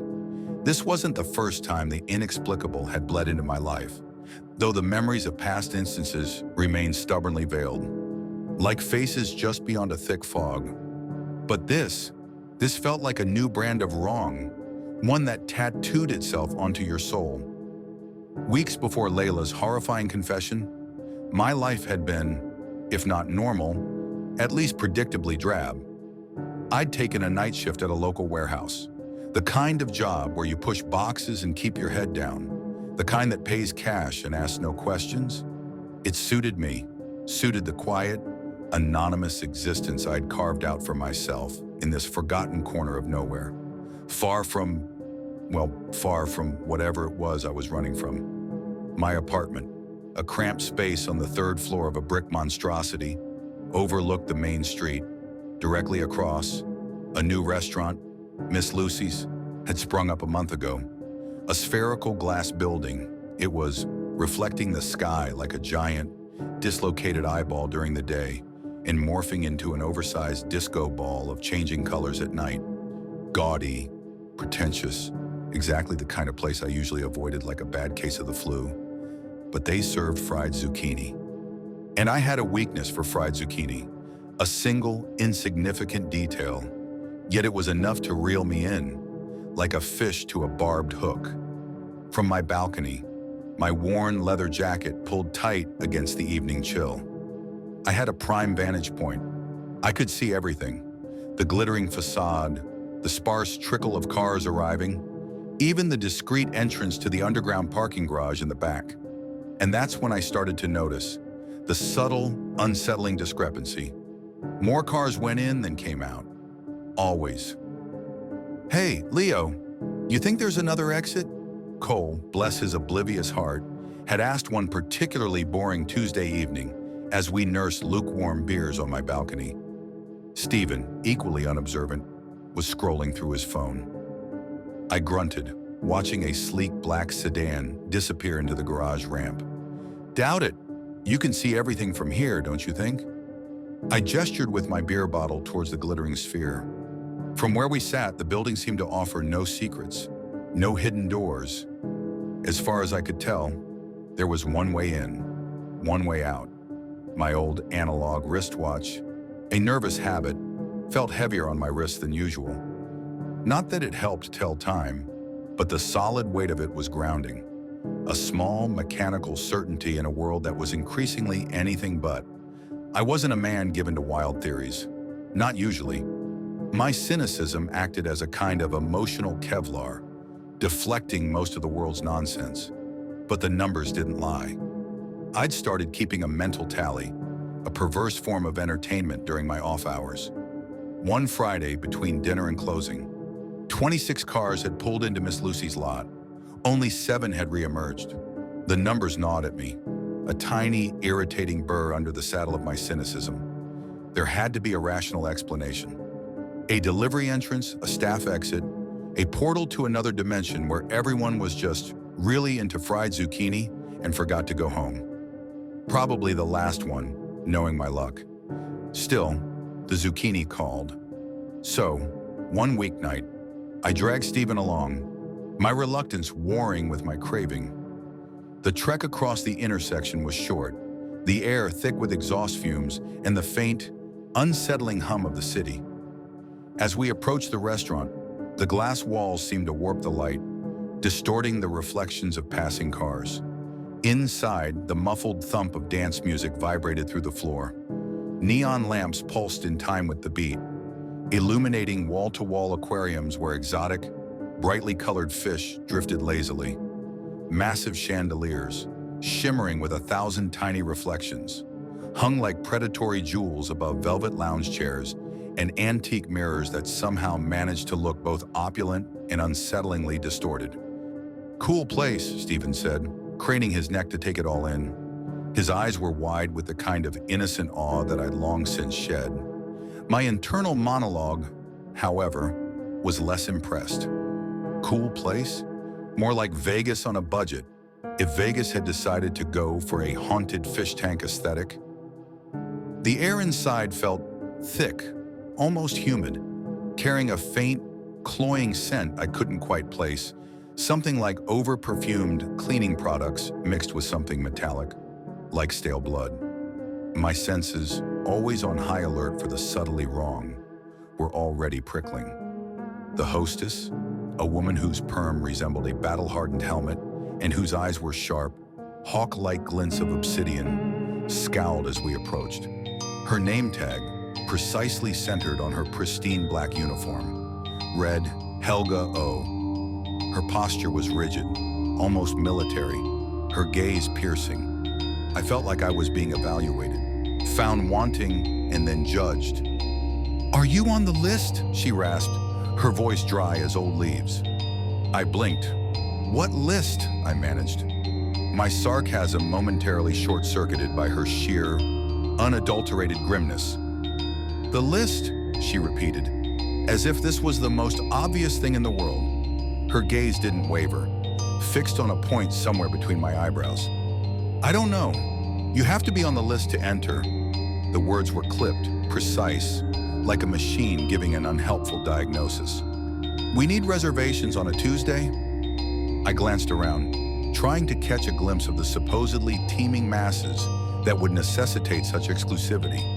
But the dining area was a labyrinth of giant, opaque room dividers, sectioning off the space into an unknowable expanse.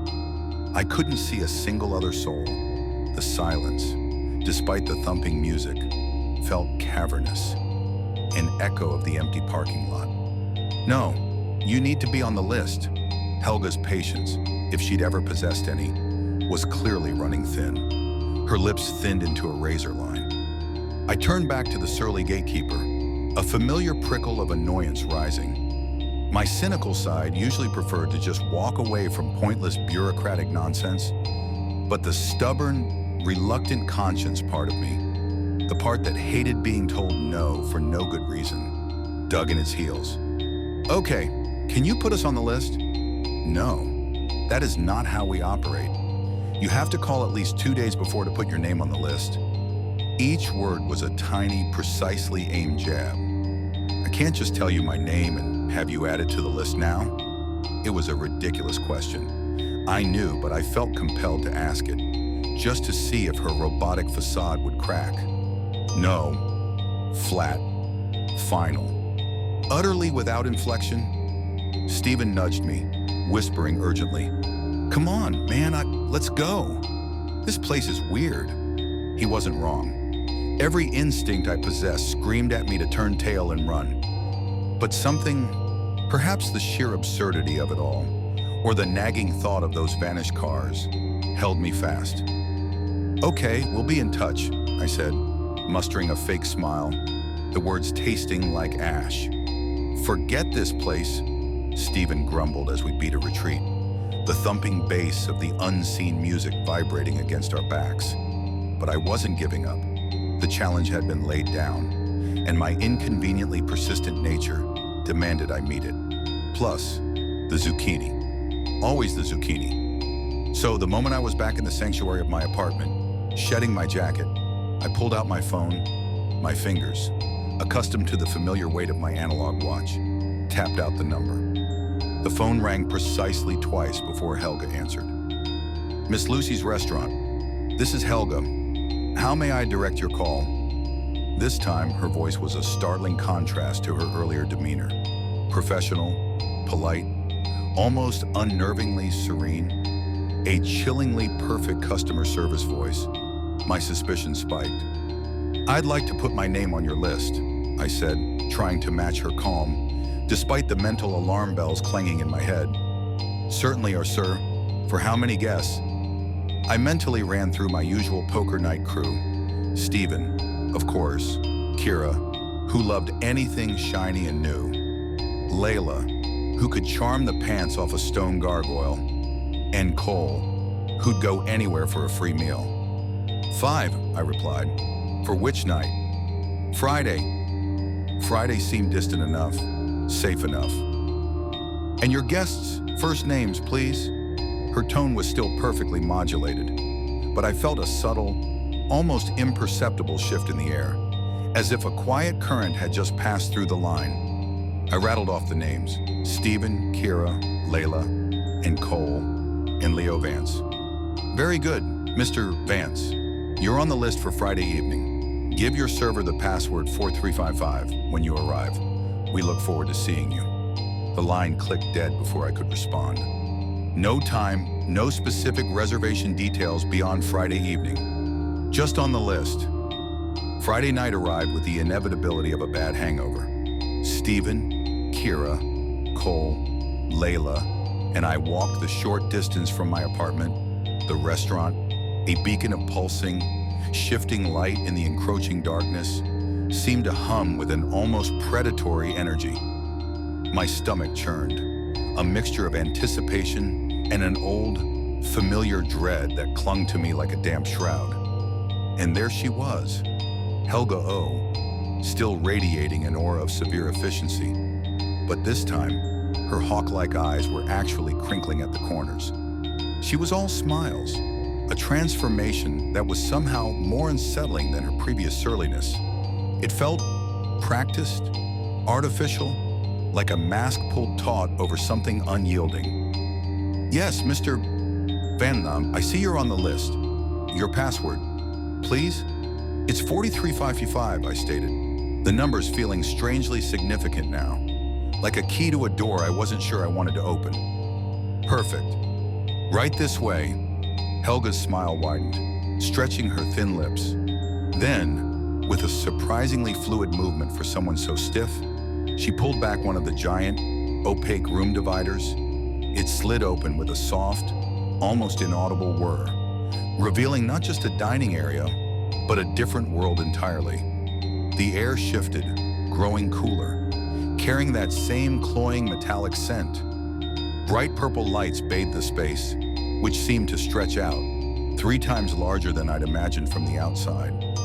Wall-to-wall aquariums glowed, their tropical inhabitants moving with an unsettling grace. Massive flat-screen TVs, showing muted, abstract patterns, hung from the ceilings. Velvet lounge chairs were arranged around a revolving bar that glinted under the shifting lights. Damn, Cole breathed, his eyes wide, utterly seduced by the spectacle. It's like something out of Vegas. I couldn't argue. It was exactly that, garish, over the top, designed to overwhelm the senses. My cynicism tried to assert itself, to find the cracks in the facade. But even I felt a pull, a strange sense of unreality. I lived across the street from this place. How had I never noticed this before? My wristwatch felt cold against my skin, a stark contrast to the humid air. Helga, meanwhile, was already leading us away from the main bar area, up a spiral glass staircase that seemed to float in the air. The staircase itself was unsettlingly silent, not a creak or groan as our combined weight ascended it. The upstairs floor resembled a library, complete with floor-to-ceiling bookshelves overflowing with antique-looking tomes and plush sofas. It felt utterly incongruous with the gaudy bar below. We were so enamored, so distracted by the sheer theatricality of the surroundings, that we hardly noticed the chilling truth.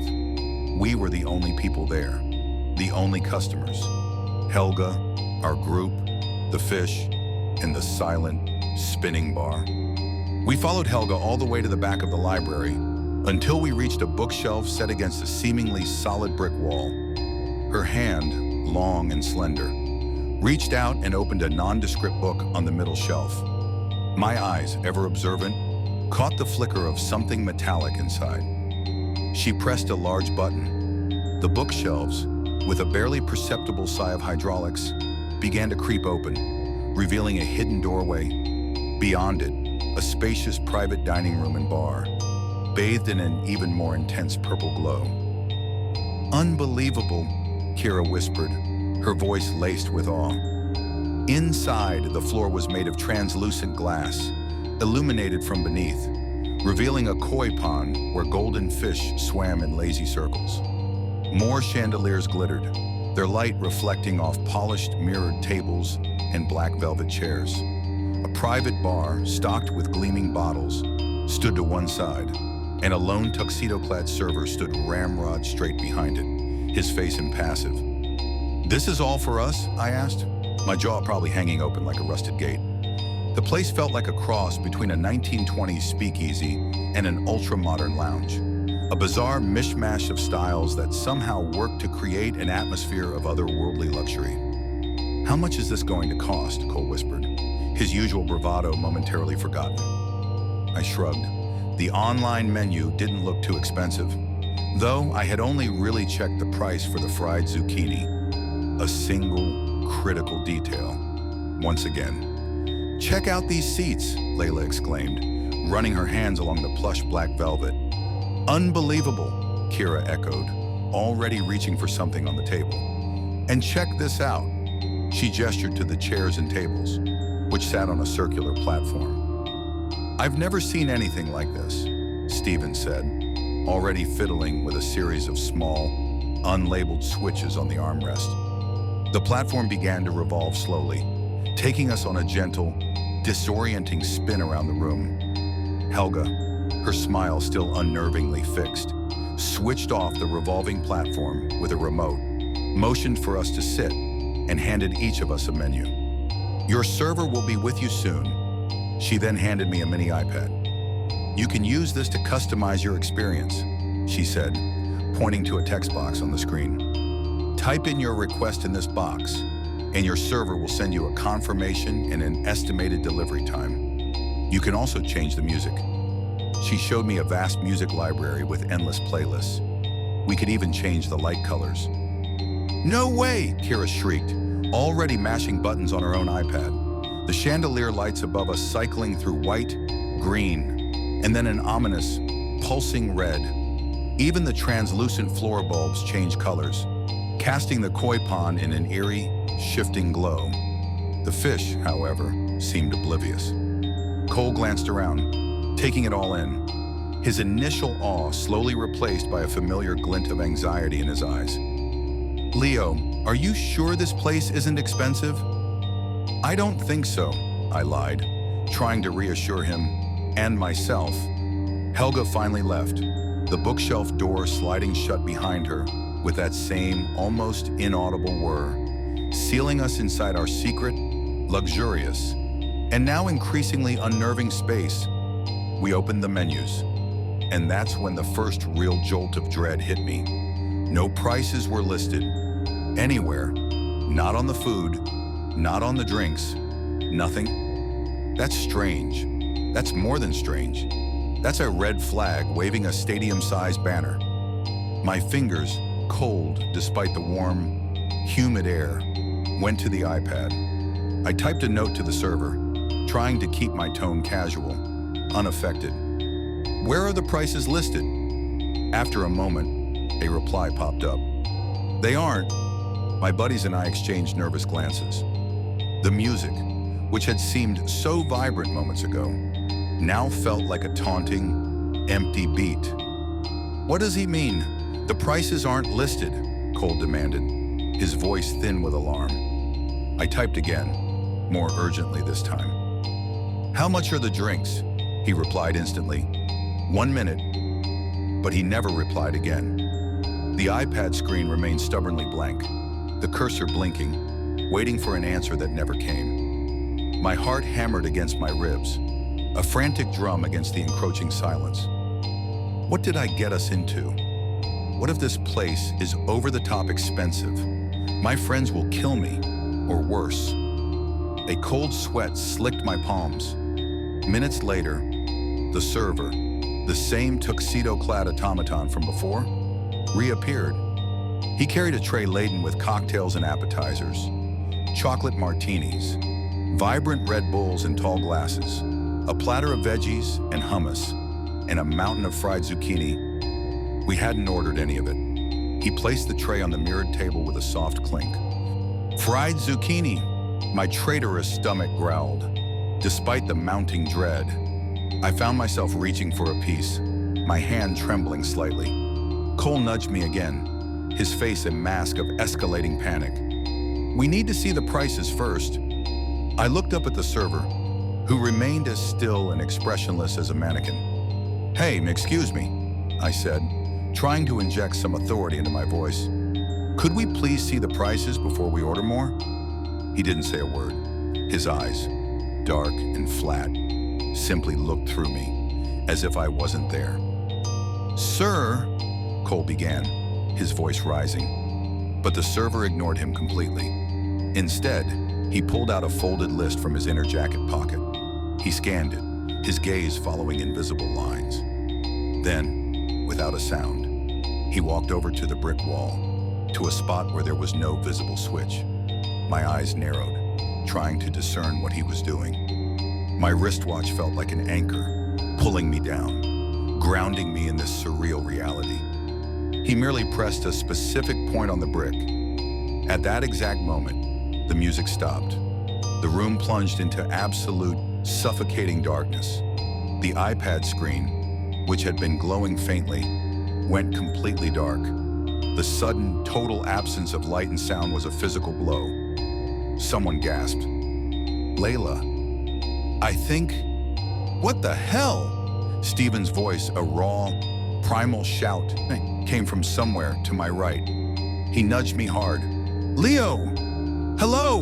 I called out into the void, my voice sounding reedy and pathetic. Silence. Heavy, oppressive, absolute. I could feel the thud of my own heart in my ears, could taste the metallic tang of fear on my tongue. I stretched out a hand, feeling for Cole, for Kira, but found nothing but empty air. The silence stretched, an eternity in a few seconds. Then, with a sudden, jarring jolt, the light switched back on. The music returned, thumping and vibrant, as if nothing had happened. But the server and Cole were gone. No, no, no, no. My blood ran cold. My head whipped around, searching frantically. "Cole!" I shouted, my voice hoarse. I scrambled out of my chair, looking behind the bar, under the tables, into the corners of the room, everywhere. But there was no Cole. Layla's scream was a raw, terrified sound. "Where's Cole, you guys? He was just right here." Her face was white, her eyes wide with uncomprehending horror. "Cole?" I called again, my stomach churning, a nauseating mix of dread and self-reproach. My friends, my responsibility. We ran through the room, a frantic, desperate search party of four, our voices echoing in the suddenly vast space. No Cole. He had simply vanished, just like the cars from the parking lot, just like the phantom cars from my past, memories I couldn't quite grasp. My hands trembled violently as I grabbed the iPad. The glowing screen seemed to mock me. I typed, the words blurring on the display. "Help! Our friend is gone." 2 seconds, 10 seconds, a minute, 5 minutes. No response. The cursor just blinked. The servers were ignoring us. My fear ratcheted up another notch. Layla, her face streaked with tears, rushed to the bookshelf, desperate. She pounded on the solid wood, searching for a button, a hidden mechanism, anything to open the door. "How do we get out of here?" "I don't know," I said, still fumbling with the iPad, hoping against hope. "Maybe we can find a button on here." But there was no button for the door, only switches for music, lights, and food. Nothing else. A digital cage. "Someone call the restaurant and ask the hostess," Kira said, her voice strained, barely holding back a sob. I pulled out my cell phone, my fingers fumbling with the keys, the restaurant's number. After what seemed like 100 rings, Helga finally answered. Her voice, impossibly, was still calm, professional, unmoved. "Our friend is missing," I forced the words out, trying to keep my voice steady, to project a calm I didn't feel. "And we need to open the door to look for him. Now." But Helga was no help.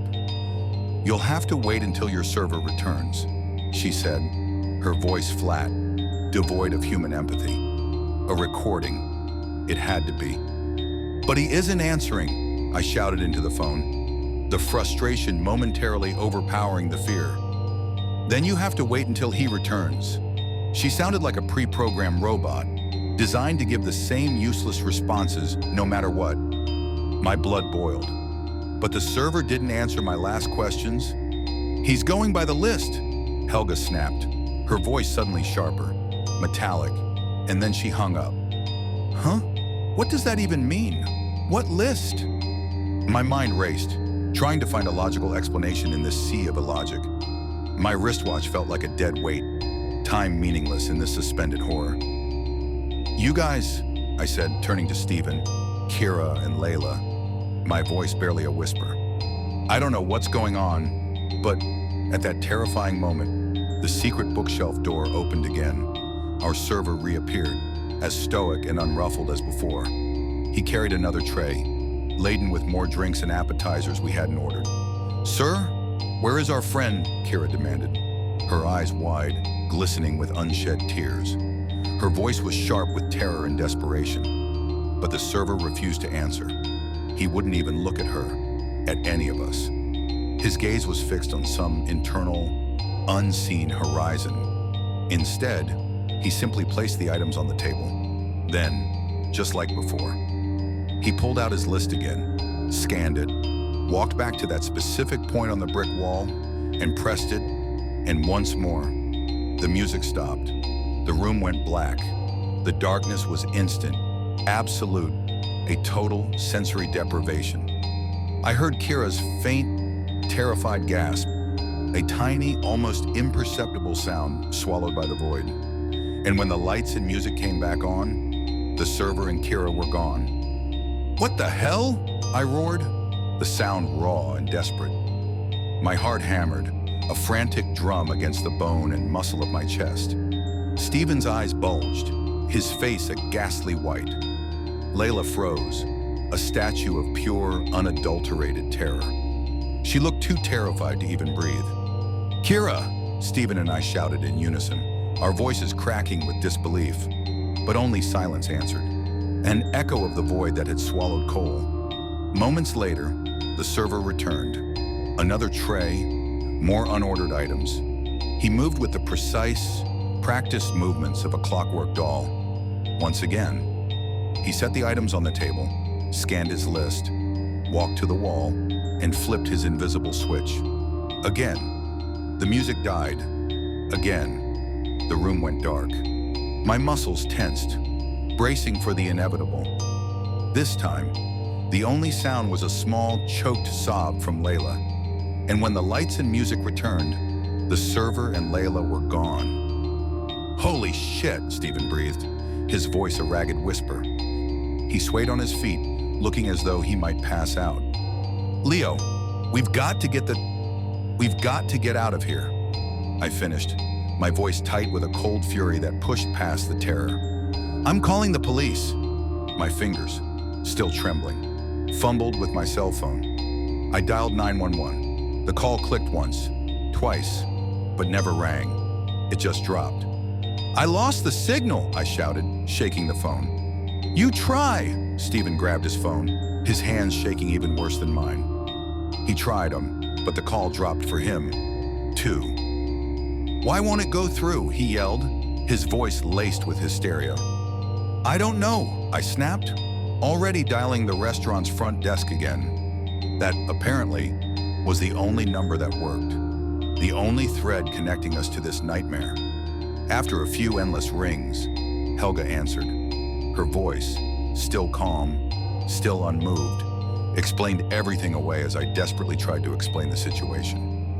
"3 of our friends have vanished," I shouted, my anxiety surging, threatening to overwhelm me. "We need help, now! Let us out of this room." But the hostess remained perfectly, chillingly calm. "You'll have to wait until your server returns."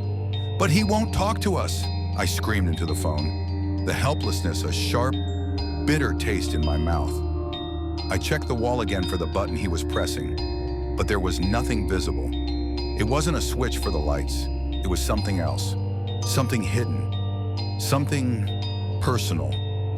Then, Stephen's face turned paper white, his eyes wide and staring, fixed on something in the distance, or perhaps on the pattern of our doom. Dude, he whispered, his voice cracking. I think they're going in alphabetical order. First, Cole, then Kira, then Layla. Shit, my blood ran cold, then boiled with a sickening certainty. My name was Leo. Steven was next. We've got to get out of here, now! But just as the words left my lips, the server returned. This time, and there was no tray, no appetizers, no deceptive allure of food. He simply walked over to the table and placed a bill directly in front of me. Where are our friends? I shouted, abandoning all pretense of calm. He shrugged, a small, dismissive gesture. They'll be back, he said. His voice was flat, emotionless, utterly robotic. It was the same tone Helga had used, a program response. Please pay your bill, sir. He just stood there, tall and still, not a hint of anxiety or discomfort. The blankness of his gaze was more terrifying than any snarl or threat. But where are our friends? I insisted, desperation making me stupid. Sir, please pay your bill. It was a command, a final, unyielding decree. My eyes popped when I saw the bill, a single sheet of thick, cream-colored paper with elegant script.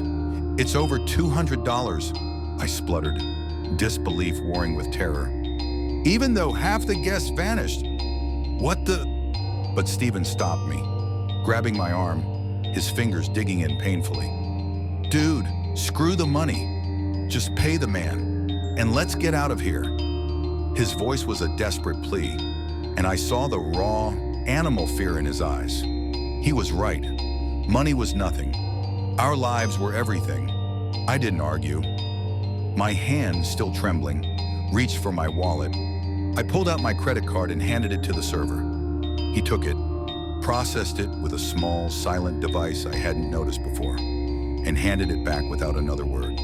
The transaction was terrifyingly mundane. Then, he simply turned, pressed the spot on the wall again, and the bookshelf door swung open. We ran. We didn't walk. We didn't even jog. We burst through that secret doorway, through the silent library, down the glass spiral staircase, past the empty, pulsing bar, and out into the cool, blessed night air. We ran across the street, not stopping until we were safely inside my apartment, slamming the door shut behind us, panting, gasping, our lungs burning. Our friends were nowhere to be found. No other customers were dining when we left. Just a silent, waiting emptiness. Steven and I dialed the police right away, our hands shaking so violently we could barely hold the phone steady. But the cops were no help. We can't do anything unless they've been missing 24 hours. The officer's voice had droned over the phone, utterly dismissive. Your friends are probably playing a prank. He obviously didn't know our friends, or what a prank truly looked like.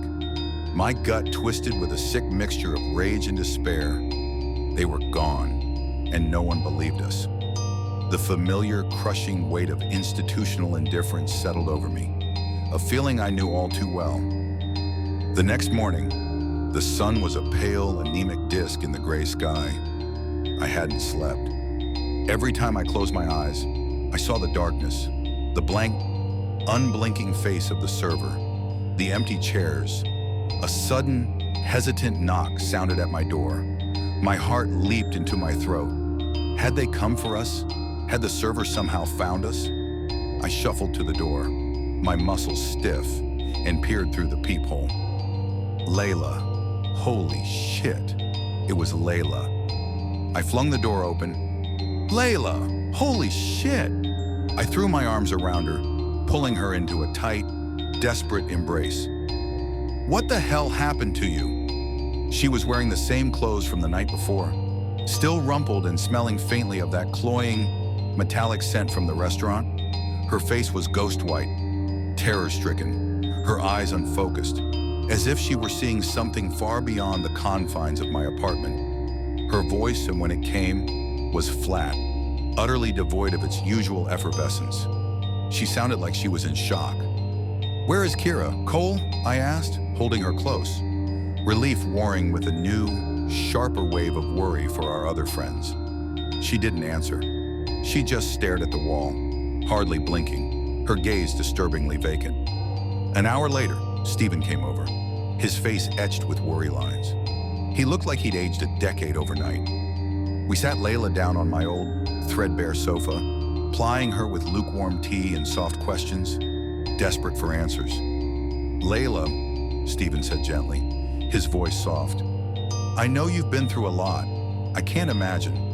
But we really need to know what happened. And we need to know if Cole and Kira are okay." She flinched at the names, a subtle tremor running through her. After a long, agonizing moment of silence, she finally spoke. Her voice was raspy, barely audible, as if the words themselves were physically painful to utter. "When the lights went out," she began, her gaze still distant, "someone pressed a cloth over my mouth. It smelled sweet, sickly sweet, like old flowers, and everything went black. And next thing I knew, I woke up in a dark room, couldn't see anything, just cold." "Where did he take you?" I asked, leaning forward, my heart pounding with a mixture of dread and morbid curiosity. She shrugged, a small, helpless gesture. "I have no idea where we were.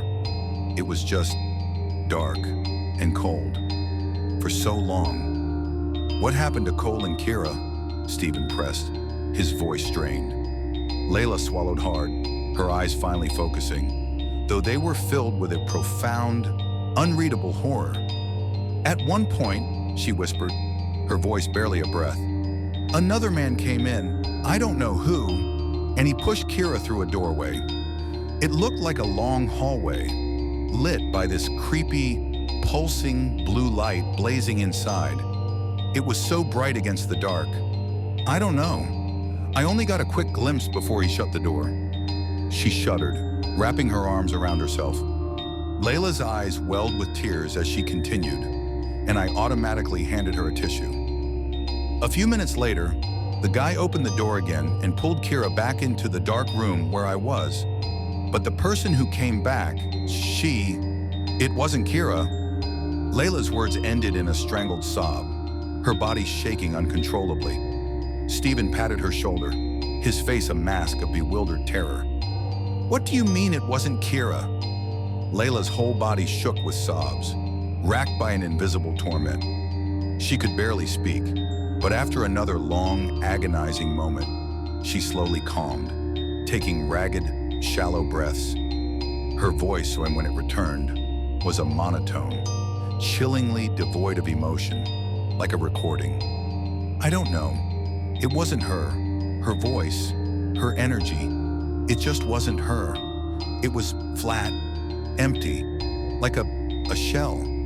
I don't know who or what took her place, but she isn't Kira anymore. That's all I know." Autanon, a cold dread spread through me, a deeper, more profound horror than I'd felt even when Cole had vanished. This wasn't just disappearance. This was replacement, impersonation, a chilling echoes of a past I couldn't quite remember, a fleeting sense of something being profoundly wrong from long ago, like a distorted memory of a face that wasn't quite right. I hugged Layla tightly, my mind racing with a desperate, futile rage. I imagined myself running back across the street, smashing the server's impassive head against the glass wall. But getting pissed would only lead to more problems. I knew that. Instead, I had to stay calm, think clearly. "Leo, don't be stupid." My hand instinctively went to my wristwatch, tracing the cold metal. "How did you get away?" Stephen asked, his voice barely a whisper, afraid to break the fragile spell. "It was so weird," Layla mumbled, her eyes still vacant. "The server just said, 'The bill has been paid,' and let me go. Just open the door." I have no idea what that was supposed to mean. None of it made sense to us, either. The bill, the alphabetical order, the replacement, it was a nightmare in a polished, spherical shell. But after a seemingly endless 24 hours, I called the police again to officially report Cole and Kira missing. A formality, I knew. They wouldn't believe me. Perhaps the strangest, most insidious part about this experience is what happened several days later. The police called with an update. Your friends didn't go missing, Mr. Vance, the officer said, his voice dripping with condescension. They said they told you they were leaving early, said you must have just forgotten, and your friend Kira is actually working at Miss Lucy's now.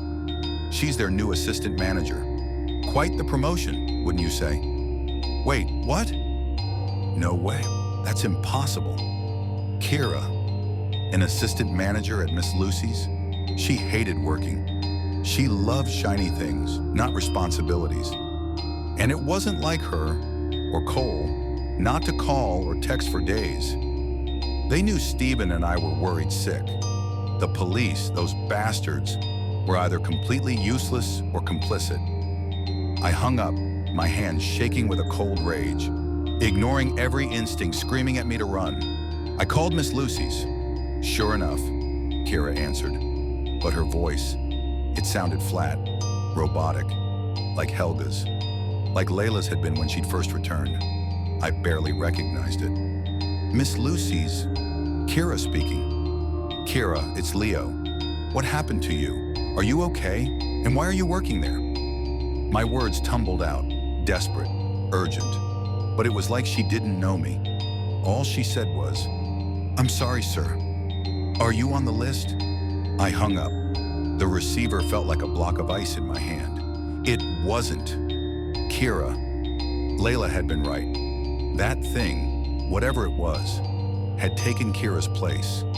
It wore her skin, used her voice, but the vibrant, living Kira, the Kira I knew, was gone. And Cole, too. What grotesque fate had befallen them? Had Layla seen a reflection of her own near transformation? I never did find out everything that truly happened to Cole. Layla and Kira that night, part of me, the deeply cynical, world-weary part, knew I never would. The police, of course, didn't believe anyone's stories. They just filed them under missing persons, probable prank or misunderstanding. Layla was spared, somehow, a survivor, but she was changed, fundamentally, irrevocably. The light had gone out in her eyes, and Cole and Kira, according to the police, were fine. But they weren't. They spent all their time with their creepy, new friends from the restaurant, their eyes blank, their smiles unsettlingly wide. The vibrant spark that had once defined them was extinguished, replaced by a dull, flickering imitation. Maybe what really happens at Miss Lucy's will always remain a mystery. A secret held by those glowing glass walls, by the smiling Helga and the impassive server, by the silent, judging Coy. But one thing I knew with absolute certainty, I was never going back, and more importantly, I could never stay. The world had shown me its true face, a face of beautiful, indifferent horror, and it was time to move, to keep running, to become the weary wanderer. My old leather jacket, the weight of my go bag always near, and the constant, nagging dread that this was just the beginning of a lifetime of things that refused to stay in the dark. This was just the first entry in my chronicles of nightmares. My lungs burned, a raw, screaming fire in my chest that had nothing to do with exertion and everything to do with pure, unadulterated terror. The old leather jacket I wore felt like a lead blanket, soaked through with sweat that wasn't from a summer sprint, but from the icy dread that had clamped onto my spine. Behind me, the apartment door groaned on its hinges, a sound like a dying animal, and I knew what was coming next. The air itself seemed to vibrate with a low, guttural snarl, a sound that would forever be seared into my brain, louder and more monstrous than anything a human throat should be able to produce. My hand, slick with something I didn't want to think about, instinctively went to my wrist, my thumb tracing the worn metal of my analog watch. No time, never enough time, just the sickening throb of my heart against my ribs.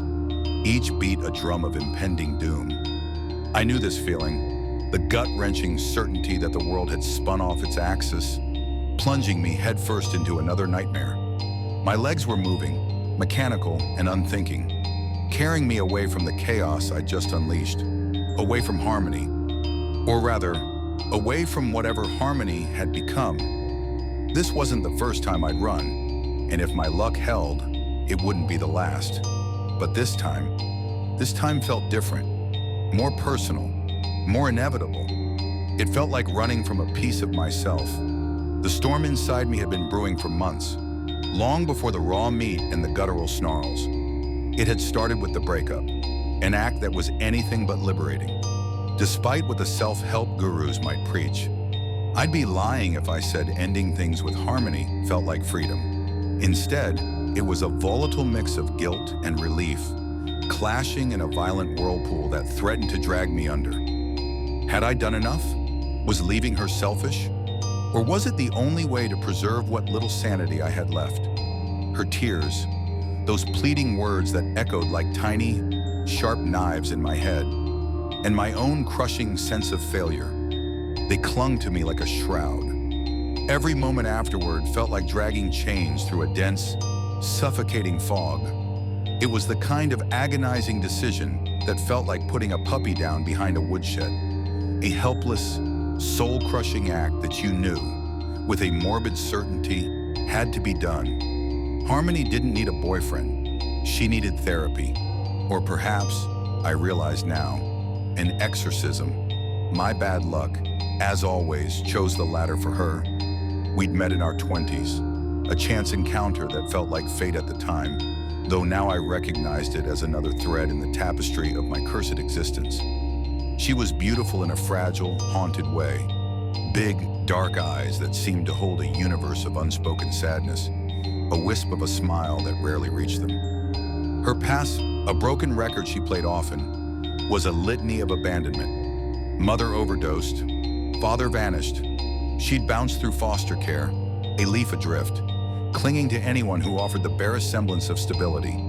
And when she clung, she did so with a desperation that was both heartbreaking and utterly suffocating. My phone, a cheap, indestructible burner I used for my transient jobs, became a vibrating extension of her anxiety.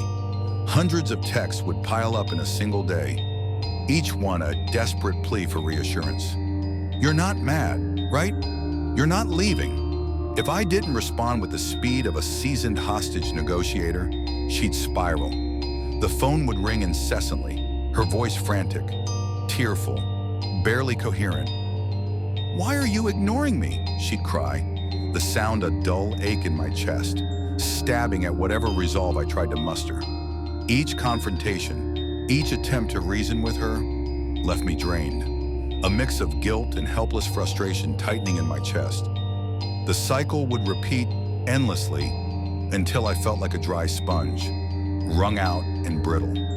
Her texts, her insatiable need for constant validation, her melodramatic meltdowns whenever I so much as glanced at someone else, it wore me down, eroded me piece by piece. But I stayed, a fool playing hero, convinced I could save her. I should have known better. My past taught me that I can barely save myself, let alone anyone else. It's a cruel joke, my reluctant conscience always dragging me into the fire, like that poor hitchhiker screaming into the snow-choked night, or the way I tried to help Mitch, only to find an imposter staring back. I failed them, just as I failed Harmony. It's my fatal flaw, this misguided sense of responsibility. Months after the breakup, a deceptive calm settled over my life, a silence so profound it felt unnatural. I was on a night shift at a warehouse, the endless drone of forklifts and the smell of cardboard my new companions. Then Harmony resurfaced. Her texts, once a relentless torrent, became sporadic, almost cheerful. She shared snippets of a new life, photos from hiking trails, her pale complexion now kissed with sunlight, a faint, almost ethereal glow replacing the shadows that had once clung to her like a second skin. My cynical brain tried to find the flaw, the crack in the veneer, Was it a new addiction? A cult? My experience with Olivia, the skin carpet lady, taught me that beauty could be a meticulously crafted lie, a trap baited with illusion. Even Ethan, for all his charm, had a monstrous hunger beneath the surface. This sudden, inexplicable shift in Harmony felt equally off. One picture stood out, Harmony beaming on a cliffside, an expanse of trees and sky behind her. 5 km, new personal best, she'd written, her smile wide, almost too wide. Even then, I stared at the screen, a knot of conflicting emotions tightening in my stomach. Pride warred with a deep-seated skepticism that felt like a permanent resident in my soul. Badass, I texted back, the word feeling hollow, almost sarcastic, even as I typed it. Her reply was immediate, a flurry of bubbles popping up on the screen. Got lost on the way back, spooked me a bit, but I'm fine. Lost. The word resonated with a chilling echo. I'd been lost too, in those endless, featureless roads, stalked by things that shouldn't exist. The phantom whispers, the feeling of being watched from the shadows. It was always the woods, wasn't it? The dark, ancient places where the rules of the world bent and broke. That night, she messaged again. Feeling dizzy, maybe something bit me on the hike. A sharp pang of concern. An unwanted guest tightened its grip on my chest. Damn my conscience. You should get it checked out, I urged, the words a knee-jerk reaction to a perceived vulnerability. I will, she promised. But promises from Harmony rarely held water. Hours later, her follow-up message arrived. A single line that grated on my nerves. Doc says I'm fine, just need rest. Just need rest. I almost laughed, a dry, humorless rasp that would have surprised anyone who heard it. Rest never solved anything. It just gave the darkness time to fester, to grow. But rest didn't seem to help. Over the following week, Harmony's messages devolved from strange to genuinely unsettling. She described vivid, inescapable dreams of being chased through dense woods. The trees themselves whispering her name, their branches like skeletal fingers reaching for her. It's probably just stress, I'd replied. A hollow platitude I didn't believe for a second, though her words lingered in my mind, a sour taste on my tongue. The photos she sent began to change too, subtly at first, then with an increasing, horrifying clarity. Her skin, which had seemed so healthy and glowing just days before, now appeared paler, almost translucent, as if the light were passing through it rather than reflecting off it. Her eyes, once alight with a fragile, newfound confidence, now carried a shadowed intensity, a depth that felt alien, predatory. In one photo, her smile, the one that had been too wide before, seemed strained, a rictus, as if something beneath the surface were struggling to break free, or perhaps to remain hidden. It reminded me of the mirror doppelganger, how a familiar face could hide an abyssal, unspeakable wrongness. The world was a canvas for these twisted illusions, and I was perpetually stuck in the gallery, forced to observe. Then came the phone call, late on a Tuesday night. I was halfway through a cold can of generic beer, staring at the flicker of a static-filled TV. Her voice was low, trembling, a raw nerve. Leo, she whispered, and my name, coming from her, sounded wrong, hollowed out. I don't feel right. I keep hearing things at night. Footsteps outside my window, scratching at my door. A shiver, cold and sharp as a surgeon's scalpel, crept down my spine. The image of the man in the walls, his presence a silent threat behind the drywall, flashed through my mind. This was the same insidious invasion, the violation of sanctuary. Do you want me to come over? I asked, already reaching for my keys, cursing my damnably inconvenient conscience. Every fiber of my being screamed no, but the words came out anyway, a reflex I couldn't seem to unlearn. No, she replied, or on too quickly. The word sharp, final. I don't want you to see me like this. Her refusal only deepened my unease, twisting it into a tight knot of dread. This wasn't the Harmony I knew, the one who craved constant validation, who would have begged me to come. This was something new, something chilling. That night, I couldn't shake the image of her sitting alone in her dimly lit apartment, clutching her phone with trembling hands as shadows, literal or otherwise, closed in around her. Something was profoundly wrong, and though I couldn't explain it, I knew the Harmony I once knew was slipping away, replaced by something else. This was becoming a pattern. Something always slipped away. My family, my memories, my hope. The next morning, my phone buzzed incessantly on the cheap nightstand beside my futon. It was a relentless vibration, a physical manifestation of my growing dread. I squinted at the screen through the gloom of my apartment. 19 missed calls, dozens of texts, a rapid-fire sequence of increasingly disturbing fragments. I don't remember last night. There's blood. Leo, I'm scared. Panic, cold and sharp, overtook me.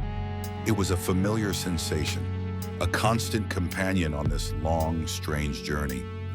This was the kind of panic that burrowed deep, bypassing the cynical logic circuits and going straight for the primal fear.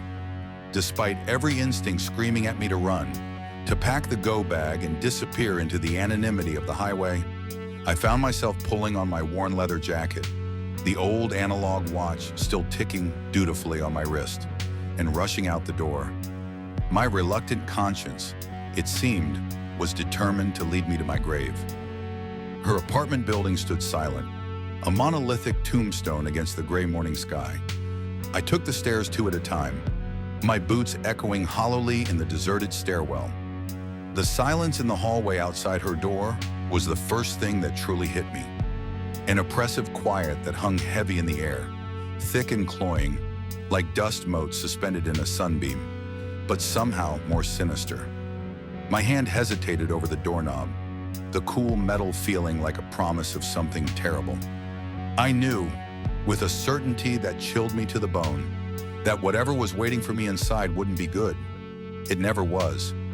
The door, somehow unlocked, creaked open with a groan that seemed to scrape against my eardrums, revealing a scene that looked like it had been ripped from the darkest corners of a nightmare.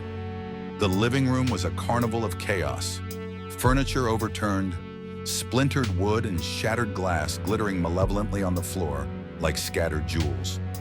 And then the blood. Not just a few drops, but streaks and smears.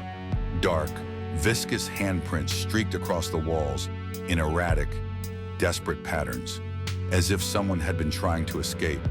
Clawing at the very structure of the room, the metallic tang of it hung heavy in the air, a visceral assault on my senses.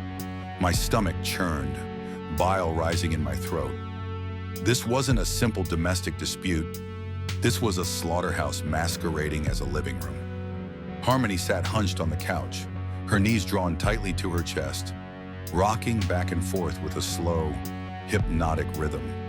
Her pale hands were clutched in her hair, pulling at the strands as if trying to rip away the memory of the night. Her eyes, shadowed and wide, darted to mine as I entered, a flicker of something I couldn't quite name. Fear, recognition, passing through them. "Leo," she whispered, her voice a thin, reedy tremble, barely audible above the ringing in my ears. I don't know what happened." "What do you mean you don't know?" My voice was rough, choked with a mix of horror and disbelief. I gestured wildly to the surrounding chaos, the shattered remnants of what had once been her life. "Look at this place. Whose blood is this?" She shook her head violently, a rapid, almost animalistic movement, tears streaming down her face, carving paths through the grime and dried blood smeared there. "I don't know. I don't remember anything after I got home last night." Her voice cracked, raw with fear, but there was something else beneath it, something cold and distant that made the hairs on my arms stand on end. I hesitated, my eyes scanning the room again, my gaze lingering on the blood. It was too much for a minor injury.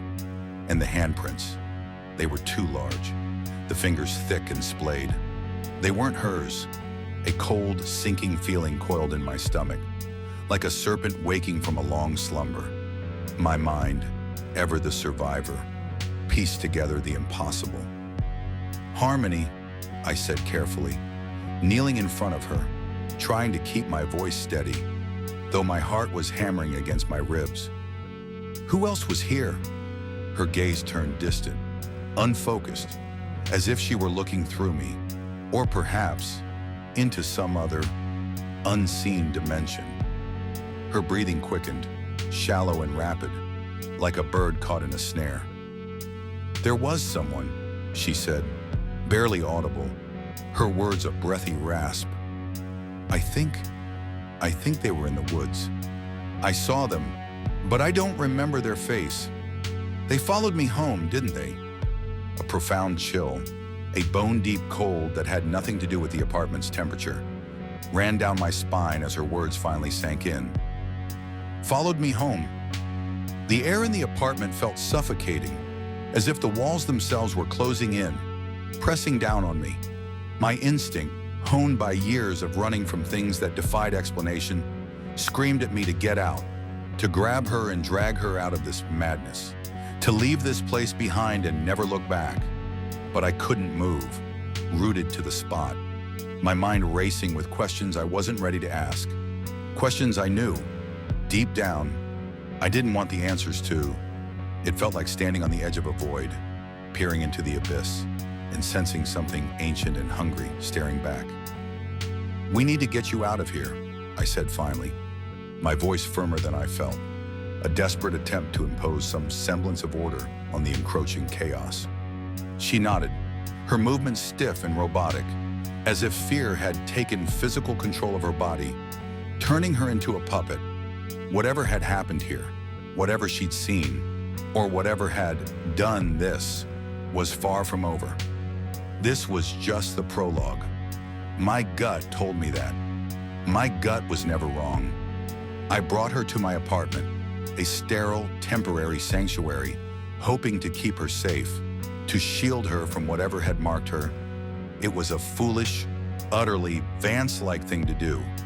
My go bag was already packed, waiting by the door, a silent testament to my usual modus operandi. Flee, don't engage. But I had engaged, and now I was paying for it. That night, I barely slept. Every creak of the floorboards, every shift of the wind outside the window, setting my teeth on edge. Around 3 a.m., the familiar prickle of dread returned, raising the hairs on my neck. I opened my eyes, staring into the oppressive darkness of my small bedroom. Harmony's bed, the futon I'd given her, was empty. The window above it stood open, letting in the damp night air. A cold knot formed in my stomach. No. 2 hours later, as the first gray light of dawn was painting the sky, a faint rustling sound reached my ears. She reappeared, slipping under the covers as if she'd never left. Her movements fluid and silent as a predator. Her hands, I noticed in the faint light filtering through the blinds, were smeared with something dark, something that glinted wetly. It wasn't blood, not exactly, but it had that unsettling sheen. She claimed it was nothing, a smudge, but the lies in her eyes screamed otherwise. A new, unsettling depth replacing the old fear. It was the same look I'd seen in the eyes of the thing that wore Mitch's face. The calm, unnerving certainty of a predator. The next day, she cooked dinner, or rather, she laid out dinner. A platter of raw, unseasoned steak, glistening under the dim kitchen light, its deep red color almost black in places. The smell was cloying, metallic. I stared at it, a wave of nausea washing over me. "You've been acting weird," I finally managed, my voice strained, my stomach doing acrobatic flips. Her head tilted, a strange, almost bird-like movement that was completely unlike the Harmony I knew. Her eyes, those deep, shadowed pools, fixed on me, unblinking.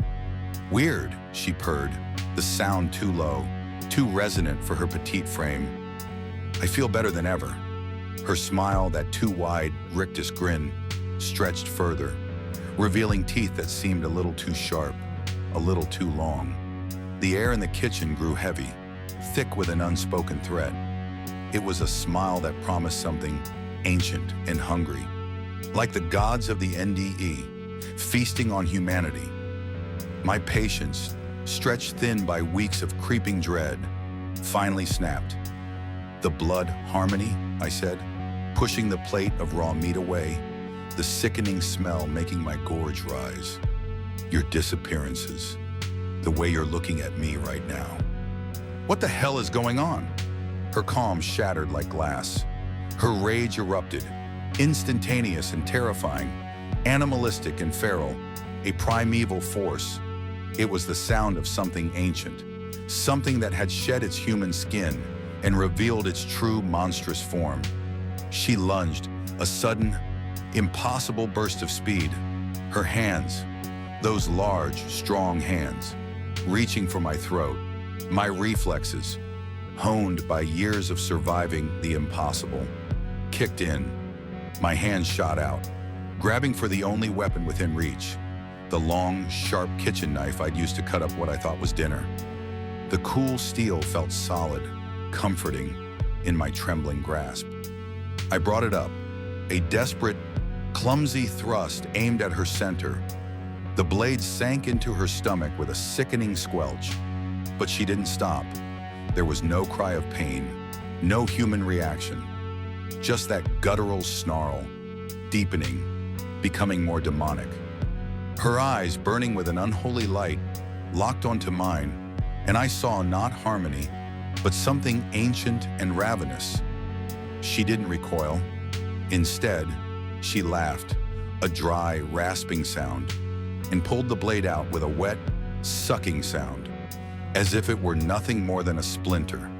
The wound, a gaping maw in her abdomen, seemed to ripple, to close, like water disturbed by a stone. No, not like water, like flesh, unnaturally. That was my cue. I fled, my heart pounding so fiercely it felt as if it might burst, my breath ragged and shallow, the metallic scent of fresh blood filling my nostrils. My legs carried me blindly through the dimly lit hallway of my own apartment, stumbling over my own feet, my mind replaying her monstrous snarls, the impossible sight of the healing wound, and the haunting, inhuman rage in her eyes. Every shadow seemed to shift, every creak of the floorboards a threat, pushing me faster, as icy fear clawed at my chest, a desperate, animalistic need to survive. I didn't stop until I was outside, gasping for air, the cold night breeze a shock against my sweat-soaked skin. By the time the police arrived, called by a terrified neighbor who'd heard the commotion, I was a trembling wreck, my hands shaking so badly I could barely dial my phone, my fingers fumbling with the numbers. My voice cracked and faltered as I tried to explain, the words coming out in disjointed fragments laced with raw panic and profound regret. I rambled about blood, about her unnatural strength, about how she wasn't herself. They looked at me with the familiar blend of pity and professional skepticism. But by then, harmony was gone. The apartment, when they swept it, was eerily clean. No hospital had treated her wounds. No one had seen her. The bloodied sheets, which I swore had been there moments before, were nowhere to be found. The shattered window, evidence of her entry, was intact. The ruined steak dinner was gone. It was as if she had never been there, yet the lingering smell of something acrid and primal, and the fresh scars on my soul, told a different story. They looked like the remnants of a nightmare come to life. A nightmare only I could see, my signature curse. Weeks later, I was on the road again, a faceless blur in a rental truck, the scenery rushing by. A friend from my previous life, one of the few I hadn't entirely alienated, sent me a screenshot. My blood ran cold. It was her, a dating profile. Harmony. Her face was gaunt, her eyes sunken, but with a predatory glint I recognized, a hunger that radiated from the pixelated image. Her smile, stretched wide, promised a sweetness that was a lie. Her name was listed as Harmony, but whatever she had become, it wasn't her anymore. It was something else, something that hunted, something I had wounded, but not killed. Harmony is still out there, her face smiling on dating apps, a siren luring others into her shadowed world. I can only imagine her cold, predatory gaze fixing on new prey, her once warm laugh now a distant echo, distorted into something chilling, something that promises eternal darkness. The girl I once loved is gone, replaced by something I can't name, something that stalks the edges of my thoughts like a shadow I can't escape. And no matter where I go, no matter how far I run, I'll always wonder, dread pooling in my chest like stagnant water. When will she come back for me?